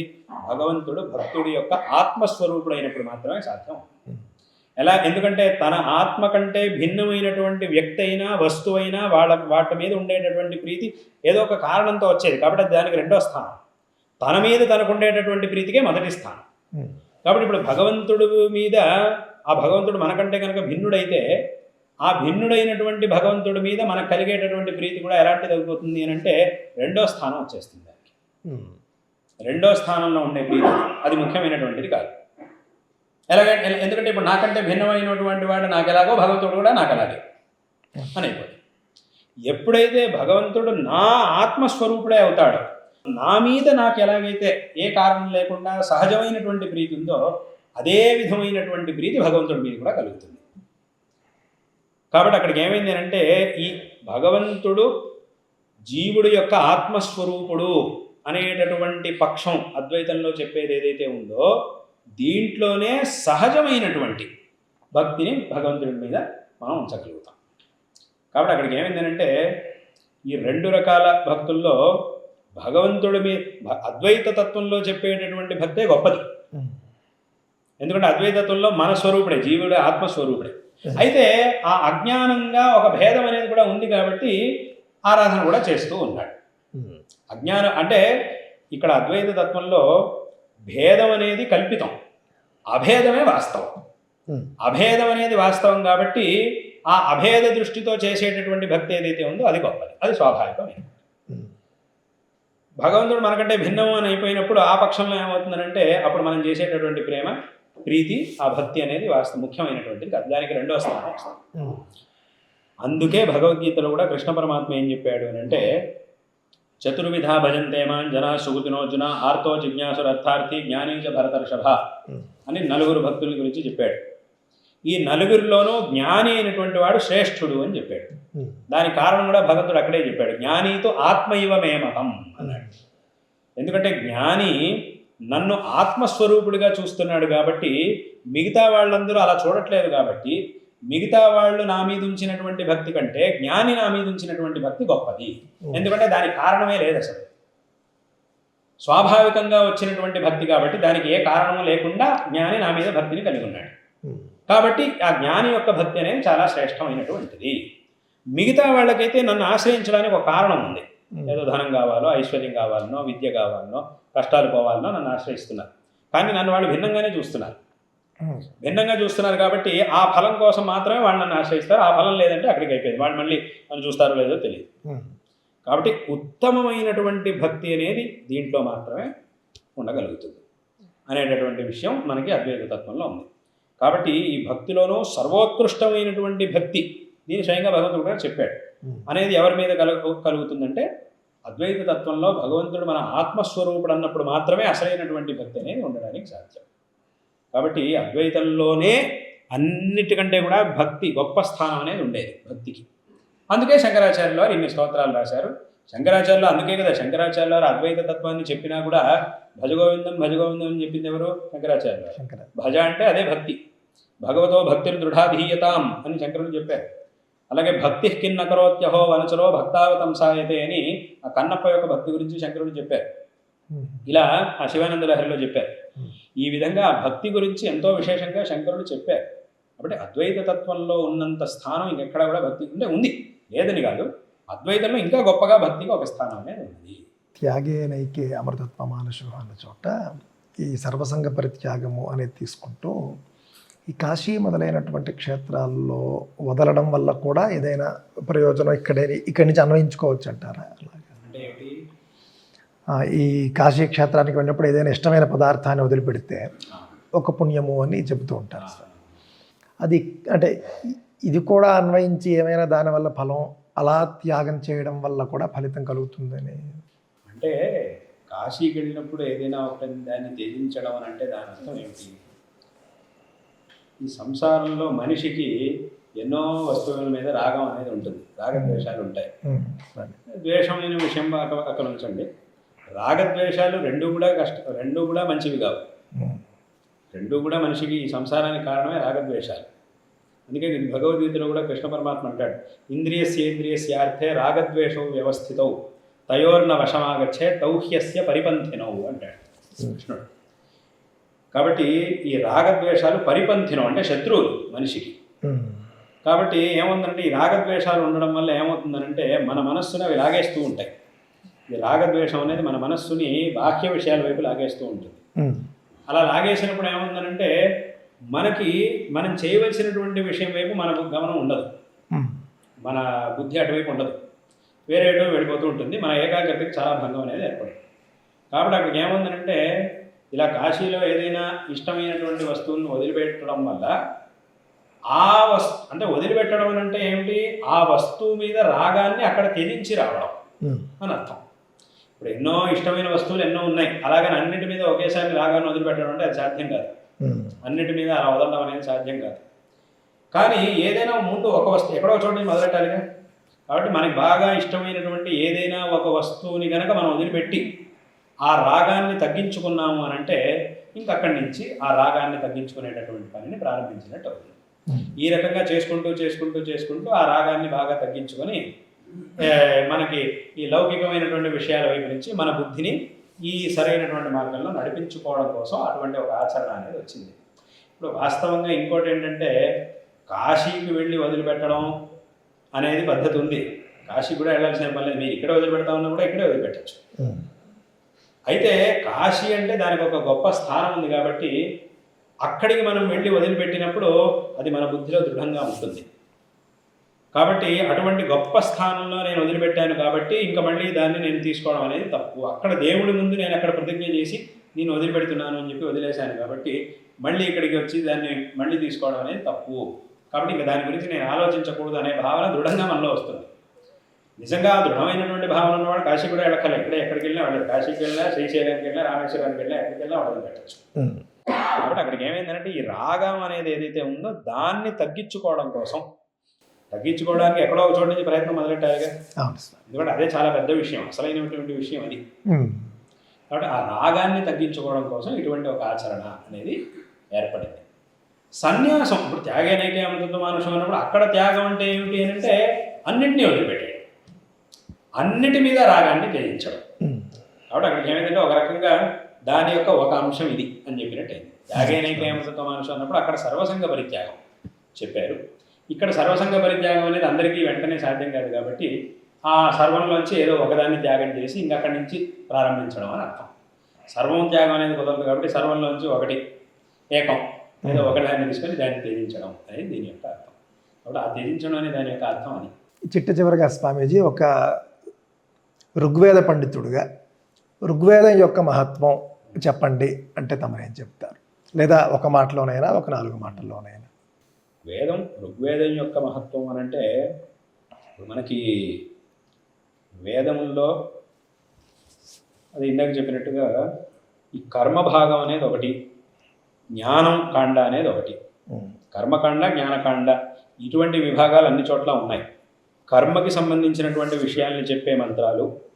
ఇప్పుడు అసలు వేదం అనేది దాని యొక్క అర్థం అదంతా వదిలిపెట్టేస్తే అసలు వేదాన్ని శ్రవణం చేసినా దాని ద్వారా చాలా ఎంతో పుణ్యం. దాన్ని ఒకసారి శ్రవణం చేస్తేనే చాలా ఎంతో పుణ్యం. ఆ చక్కగా వేదం అధ్యయనం చేసినటువంటి వ్యక్తిని గౌరవిస్తేనే ఎంతో పుణ్యం. అందుకే కదా తస్మా బ్రాహ్మణేభ్యో వేద విద్యో దివేది వేదమస్కృత్యాత్ అని స్వయంగా ఒక వేదమే చెప్తోంది. కాబట్టి ఆ వేదానికి స్వతహా గొప్పతనం అనేది ఉండనే ఉంది. అందులోనూ మనం ఋగ్వేదం యొక్క గొప్పతనం, ఒక్కొక్క వేదాన్ని కనుక మనం తీసుకుంటే ఒక్కొక్క వేదానికి కూడా ఎంతో గొప్పతనం ఉన్నది. ఆ వేదముల యొక్క గొప్పతనాన్ని ఋషులు వాళ్ళందరూ కూడా చాలా విశేషంగా చెప్పారు. ఇంత విస్తృతమైనటువంటి విషయాలు, ఇంత విస్తృతమైనటువంటి వేదాలు. అందుకే శంకరాచార్యుల వారు ఒక మాట అంటారు, మహతః ఋగ్వేదాదే శాస్త్రస్య అనేక విద్యాస్థాన ఉపబృంహితస్య ప్రదీపవత్ సర్వార్థావద్యోతినః సర్వజ్ఞ కల్పస్య అని ఒక మాటను అంటారు అక్కడ. అంటే దీని యొక్క అర్థం ఏంటి? మహతః ఋగ్వేదాదే శాస్త్రస్య. ఈ విశేషణాల్లో వేదముల యొక్క గొప్పతనాన్ని అన్నింటినీ కూడా చెప్పారు అక్కడ. మొట్టమొదటి ఋగ్వేదము, యజుర్వేదం మొదలైనటువంటి వేదాలు. ఇవి ఎటువంటివి అంటే శాస్త్రస్య, శాసించేటటువంటివి. ఏది ధర్మం ఏది అధర్మం అని మనకి శాసిస్తున్నాయి. అలాగే అనేక విద్యాస్థాన ఉపబృంహితస్య, ఈ స్మృతులు శాస్త్రములు ఇవన్నీ కూడా ఏవైతే ఉన్నాయో వీటన్నిటి ద్వారా ఈ వేదం యొక్క అర్థమే ఇంకా విస్తారంగా చెప్పబడుతూ ఉన్నది. వేదములే చాలా విస్తీర్ణంగా మహతః అంటే చాలా పెద్దగా ఉన్నాయి. అందులోనూ ఆ వేదముల యొక్క అర్థాలని ఈ మిగతా శాస్త్రములన్నీ కూడా ఇంకా విశదీకరిస్తున్నాయి. అలా చూసుకుంటూ పోతే ఇంకా వేదములు అనంతావై వేద అన్నట్టు ఇవి అనంతములు. అనేక విద్యాస్థాన ఉపబృంహితస్య ప్రదీపవత్ సర్వార్థావత్ జ్యోతిన. ఎలాగైతే ఒక ప్రదీప ప్రకాశంలో మనం అన్ని వస్తువుల్ని చూస్తామో అదేవిధంగా మనకు అన్ని వస్తువుల్ని చూపించేటటువంటిది వేదం. ప్రదీపవత్ సర్వార్థావత్ జ్యోతిన సర్వజ్ఞ కల్పస్య అన్నారు. సర్వజ్ఞ కల్పస్య అంటే సర్వజ్ఞుడు లాంటిది వేదం అన్నారు. అంటే అక్కడ మనకు ఒక ప్రశ్న వస్తుంది, సర్వజ్ఞుడు లాంటివి వేదాలు అని ఎందుకు చెప్పారు? సర్వజ్ఞుడే, ఒక సర్వజ్ఞుడు ఎలాంటి వాడో వేదం కూడా అలాంటిది అని చెప్పేచ్చు కదా. సర్వజ్ఞుడైనటువంటి ఈశ్వరుడు లాంటివి వేదాలు. సర్వజ్ఞుడు అంటే ఈశ్వరుడేగా, ఈశ్వరుడు కాకుండా ఇంకెవరు సర్వజ్ఞులు కాలేరు. కాబట్టి సర్వజ్ఞ కల్పస్య అంటే సర్వజ్ఞుడైనటువంటి ఈశ్వరుడి లాంటివి వేదాలు అని శంకరులు అన్నారు. వేదముల్లో అన్నీ ఉన్నాయని చెప్పకుండా అన్నీ తెలుసుకున్నటువంటి ఈశ్వరుడి లాంటివి అని ఎందుకు చెప్పారు అని అంటే అక్కడ మనం తెలుసుకోవాల్సినటువంటి విషయం, శంకరులు అలా ఎందుకు అన్నారు అని అంటే ఈశ్వరుడికి అన్నీ తెలుసు, వేదముల్లోనూ అన్నీ ఉన్నాయి. కానీ తేడా ఏమిటి అని అంటే ఇప్పుడు లోకంలో రకరకాల వస్తువులు ఉన్నాయి. ఈ ప్రపంచం ఇంత విస్తారమైనటువంటి ప్రపంచం ఉంది. ఈ అన్ని వస్తువుల యొక్క జ్ఞానం ఈశ్వరుడికి ఉంది. అన్ని వస్తువులు అని అంటే అన్నీ వస్తాయి దాంట్లో. రాళ్ళు రప్పలు కూడా దాంట్లో వస్తాయి. చిన్న చిన్న రాళ్ళు రప్పలు, ఈ గడ్డి మట్టి ఇవన్నీ కూడా దాంట్లో వస్తాయి. వాటన్నిటి యొక్క జ్ఞానం ఈశ్వరుడికి ఉంది. కానీ రాళ్ళు రప్పలు మట్టి గడ్డి వీటి గురించి వేదంలో ఉండదు. ఏదో మన ఇంటి ముందు పడినటువంటి రాళ్ళ గురించి వేదాలు చెప్పవు. అది తేడా. మరి అలాగైతే వేదంలో అన్నీ ఉన్నాయని అంటారు కదా, దాని అర్థం ఏమిటి అంటే శ్రేయస్సాధనాలన్నీ కూడా వేదంలో చెప్పబడ్డాయి. ఒక మనిషి శ్రేయస్సుని పొందడానికి కావలసినవన్నీ వేదంలో చెప్పబడ్డాయి అని దాని యొక్క అర్థం. కాబట్టి ఈశ్వరుడికైతే ఈ శ్రేయస్సాధనాలైనటువంటి అన్ని విషయాల జ్ఞానము ఈశ్వరుడికి ఉంది. అది కాకుండా లోకంలో ఉండేటటువంటి చిన్న చిన్న కణం వరకు ప్రతి జ్ఞానం ఈశ్వరుడికి ఉన్నది. అవన్నీ కూడా ఈశ్వరుడికి దగ్గర వాటన్నిటి జ్ఞానం ఈశ్వరుడికి ఉన్నది. కానీ వేదంలో వీటి గురించి ఉండదు. ఎందుకంటే వీటి గురించి వేదం ఎందుకు చెప్పడం? ఏదో రాళ్ళు రప్పలు ఉన్నాయనేటటువంటి విషయాన్ని వేదం చెప్పాలా? వేదం దాన్ని చెప్పక్కర్లేదు. ఎందుకంటే వేదం అనేది ఏమిటి? మనకి ఈ లౌకికమైనటువంటి ఉపాయాలతో దేనైతే మనం తెలుసుకోలేమో దాన్ని కదా వేదం చెప్పాలి. అసలు వేదం అంటే తస్మాత్ వేదస్య వేదత అని చెప్పింది అలాగా. కాబట్టి ఈ రాళ్ళు రప్పలు వీటన్నిటి కూడా మనం లౌకికంగానే మనం చూసి తెలుసుకోగలుగుతాం. దాన్ని చెప్పడానికి వేదం అక్కర్లేదు. మరి వేదం దేని చెప్పాలంటే దేన్నైతే మన బుద్ధిశక్తితో మనం తెలుసుకోలేమో, తెలుసుకోవడానికి కేవలం మన బుద్ధిశక్తి సరిపోదు, అటువంటి విషయాల్ని వేదం చెప్పాలి. కాబట్టి అటువంటి విషయాలు ఎన్ని ఉన్నాయో వాటన్నిటినీ వేదం చెప్తుంది. ఈ వేదంలో అన్నీ ఉన్నాయి అనే మాటకు అర్థం ఇది. అన్నీ ఉన్నాయి అని అంటే శ్రేయస్సుని పొందడానికి కావలసినటువంటి అన్ని విషయాలు వేదంలో ఉన్నాయి అని అర్థం. కాబట్టి సర్వజ్ఞ కల్పస్య అనేటటువంటి మాటను ఉపయోగించడానికి కారణం అది. కాబట్టి ఈశ్వరుడికి అయితే ప్రపంచంలో ఉండే కణము తెలుసు, కానీ వేదాలకైతే ఆ కణగణాలన్నీ కూడా వేదాల్లో ఉండవు, ఎందుకంటే అవసరం లేదు కాబట్టి. ఈశ్వరుడికైతే అది అవసరం, ఎందుకంటే ఆయన ఇదంతా సృష్టించాడు కాబట్టి, ఆయనే ఇదంతా సృష్టించాడు, ఆయనే దీన్ని పరిపాలిస్తున్నాడు, ఆయనే దీన్ని ఉపసంహరిస్తాడు కాబట్టి ఆయనకి వీటన్నిటి యొక్క జ్ఞానం ఆయన ఉండాలి. ఏదో ఒక చిన్న కణం ఉంది, దాని లోపల ఏదో చిన్న ప్రాణి ఉంది, ఆ ప్రాణి యొక్క పుట్టుపూర్వర్తరాలు ఈశ్వరుడికి తెలియాలి. ప్రతి చోట ఏదో చిన్న చిన్న ప్రాణులు ఉన్నాయి కదా, ఇప్పుడేదో మట్టి ఉంది, ఆ మట్టి లోపల కొన్ని ప్రాణులు ఉన్నాయి, వాటి గురించి వేదం చెప్పక్కర్లే, ఎందుకంటే వేదానికి ఆ విషయంతో సంబంధం లేదు. వేదం శ్రేయ మార్గాన్ని చూపించడానికి వచ్చిందా, అది శ్రేయ మార్గం కాదు. మనకి మట్టి ఏ మట్టి ఉంది, దాంట్లో ఏం పురుగులు ఉన్నాయి, ఏం ప్రాణులు ఉన్నాయి అనే దానికి మనం పొందాల్సిన శ్రేయస్సుకి సంబంధం లేదు. కాబట్టి దాని గురించి వేదం చెప్పదు. ఈశ్వరుడు ఏం చేస్తాడంటే దాని గురించి తెలిసిన వాడు అయి ఉంటాడు, ఎందుకంటే ఆ ప్రాణిని పుట్టించిన వాడు ఈశ్వరుడే కాబట్టి. దానికి ఏమిటి జన్మ, ఇంతకుముందు ఏం జన్మ వచ్చింది, ఆ ఏ కర్మ పూర్తయింది, తర్వాత ఏ జన్మ ఇవ్వాలి అనేటటువంటి జ్ఞానం ఈశ్వరుడికి కావాలి కాబట్టి, అది ఆయన చేయాల్సిన పని కాబట్టి ఈశ్వరుడికి దాని గురించి కూడా జ్ఞానం ఉంటుంది. కాబట్టి ఈశ్వరుడు సర్వజ్ఞుడు, వేదములు సర్వజ్ఞములు వేదములు కూడా. కానీ రెండింటికి తేడా ఏమిటంటే ఇది, ఈశ్వరుడికి అన్ని విషయాలు తెలుసు, వేదానికి శ్రేయసాధనమైనటువంటి విషయాలు మాత్రమే వేదములు చెప్తాయి. కాబట్టి సర్వజ్ఞ కల్పస్య అనేటటువంటి మాటని శంకరుడు చెప్పారు. కాబట్టి ఈ విధంగా ఆ వేదముల్లో విశేషంగా మనకి ఋగ్వేదంలో ఎన్నో విషయాలు, విశేషంగా దేవతల యొక్క ఆ విశేషమైనటువంటి స్థుతి, ఆ వర్ణన, ఇవన్నీ కూడా విశేషంగా మనకి ఆ దేవత వర్ణన స్థుతి అవన్నీ కూడా మనకి ఋగ్వేదం యొక్క మంత్రాల్లో ఉన్నాయి. వాటిని ఇప్పుడు ఈ రకంగా విశేషంగా యాగాల్లో ఈ ఋగ్వేద మంత్రాల్ని విశేషంగా దేవతా స్థుతి కోసం విశేషంగా పఠించడం అనేది అదంతా కూడా అక్కడ జరుగుతుంది. ఇలా వీటన్నిటి యొక్క వినియోగం అనేది విశేషంగా అలా ఉంది. అదేవిధంగా మనకి చాలా విస్తారమైనటువంటి మనకి ఐతరేయ బ్రాహ్మణం, ఐతరేయ ఆరణ్యకం, ఇంకా ఉపనిషత్తులు, వీటన్నిటిలోనూ ఎలాగో చాలా విషయాలన్నీ కూడా ఉన్నాయి. కాబట్టి ఇది దీని యొక్క ఒక గొప్పతనం. అలాగే ఇప్పుడు సామానికి ఋగ్వేదానికి విశేషమైనటువంటి సంబంధం ఉందిగా. ఆ రుచ్యధ్రూఢం సామ అని ఉంది, అంటే ముందు అసలు రుక్ అనేది ఉంటే దాని మీద సామ అనేది వస్తుంది. ఈ రుక్ అనేది ఒకటి ఉంటే దాని మీద సామగానం అనేది ఒకటి వస్తుంది, కాబట్టి దానికి కూడా ఇది మూలమైనటువంటిది కాబట్టి అది దీని యొక్క గొప్పతనం. చాలా చాలా సంతోషం స్వామీజీ. అసలు సమయమే తెలియలేదు, ఎంతో సంభాషణ, ఎన్నో అంశాలు వినగలిగాము. ఇది మన యొక్క సనాతన ధర్మీయులందరూ కూడా సద్వినియోగం చేసుకోవాలి అని చెప్పేసి కోరుకుంటూ ఉన్నాను. ఒక 4 మంచి విషయాలు చెప్పేటటువంటి గురువు దొరకడం కూడా శిష్యుడి యొక్క సౌభాగ్యం తప్ప వేరు కాదు అని నా యొక్క అభిప్రాయం. వినేవాళ్ళు ఉండడం అనేది ఎల్లప్పుడూ ఉంటుంది, కానీ చెప్పేవాళ్ళు వాళ్ళకి అర్థమయ్యేట్టు చెప్పడం అనేటటువంటిది ఎల్లప్పుడూ ఉండదు అని నా యొక్క భావన స్వామీజీ. ఎందుకు అనంటే వినేవాళ్ళు లేరు అని కొంతమంది అంటారు, కానీ కాదు, వినేవాళ్ళు ఎల్లప్పుడూ ఉంటారు. వినేవాళ్ళకి నచ్చేట్టు చెప్పేవాళ్ళు దాదాపుగా తక్కువగా ఉంటూ ఉంటారు. ఆ విధంగా సాక్షాత్తు సరస్వతి స్వరూపులు, సరస్వతి పుత్రులుగా మీరు చెప్పినటువంటి ఎన్నో విషయాలు ఎంతో సహనంతో అరటిపండు ఒలిచి అందించినట్లుగా ఎంతో చక్కగా అనుగ్రహించారు. నాకు కూడా ఈ యొక్క మహత్తరమైనటువంటి అవకాశం ఇచ్చారు తమరు. శారదా పరమేశ్వరి, చంద్రమౌళీశ్వర స్వామి, అదేవిధంగా మా గురువర్యులు వారి యొక్క ఆశీస్సులతో అందరికీ కూడా సకల శ్రేయస్సులు లభించాలి, అందరూ కూడా శ్రేయోవంతులు అవ్వాలి అని మా గురువుల యొక్క పాదార విందాలను ప్రార్థించి అందరికీ కూడా ఆశీర్వాదం చేస్తూ ఉన్నాం. అందరికీ కూడా చక్కగా మంచి జరగాలి. ఇక్కడ ఒక్క విషయాన్ని అందరికీ కూడా ద్రష్టలు, శ్రోతలు వాళ్ళంతా ఎవరున్నారో వాళ్ళందరికీ కూడా ఒక విషయాన్ని చెప్పాలనుకుంటున్నాం. ఏమిటంటే ఇప్పుడు చాలా విషయాలు మధ్య మధ్యలో వచ్చాయి. ఆ విషయాలన్నిటికీ చాలా సందేహాలు, ప్రశ్నలు అన్నీ కూడా వచ్చినాయి. వాటన్నిటికీ కూడా చాలా విషయాలు చెప్పడం జరిగింది.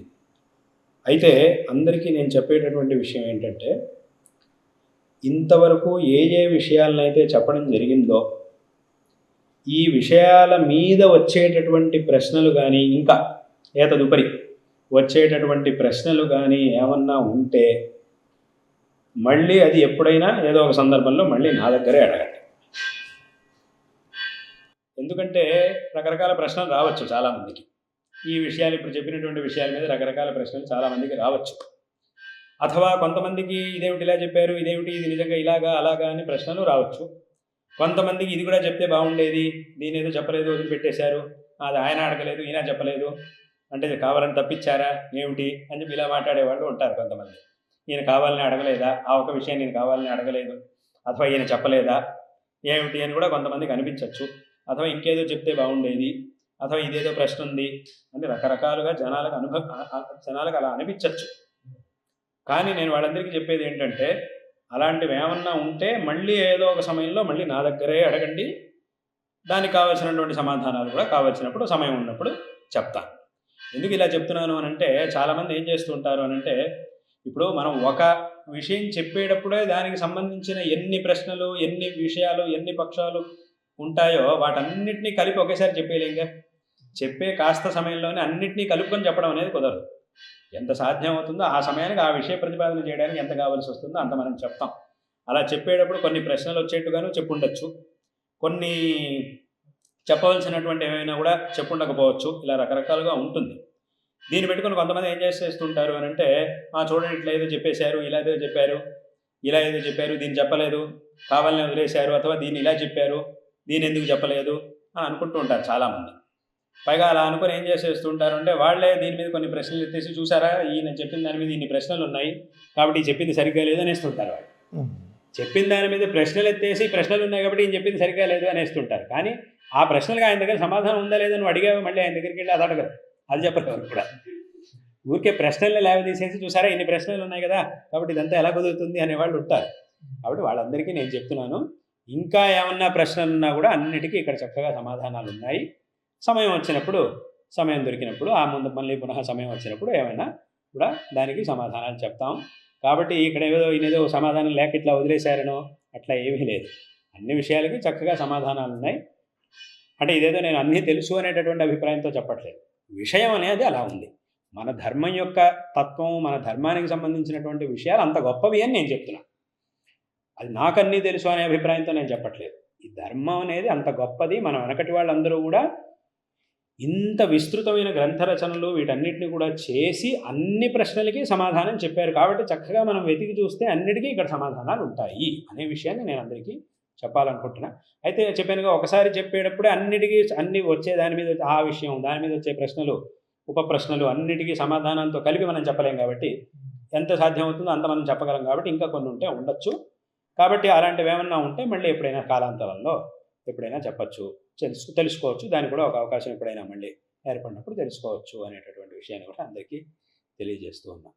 అది తమరిచ్చినటువంటి అనుగ్రహంగా భావిస్తూ, మళ్ళీ సముచితమైనటువంటి విలువైన ప్రశ్నలు ఉంటే మళ్ళీ నేనే తీసుకుని తమరి వద్దకు వస్తాను స్వామి. అవును. కాబట్టి నేను అందరికీ చెప్పేది ఏమిటంటే, ఇప్పుడు ఊరికే దీని మీద ప్రశ్నలు లేవదీసి చూడండి ప్రశ్నలు ఉన్నాయి ఇది కాబట్టి ఇది సరిగ్గా లేదు అలాంటి ప్రచారం మాత్రం చేయకండి. ప్రశ్నలు ఉండొచ్చు, దానికి సమాధానాలు కూడా ఉండాలి. చాలా చాలా సంతోషం స్వామీజీ. తమరికి మరొక్కసారి అనేక సాష్టాంగ నమస్కారాలు తెలియజేసుకుంటూ స్వస్తి. ఓం సహనా భవతు, సహనౌ భునక్తు, సహ వీర్యంకరవావహై, తేజస్వినావధీతమస్తు మా విద్విషావహై.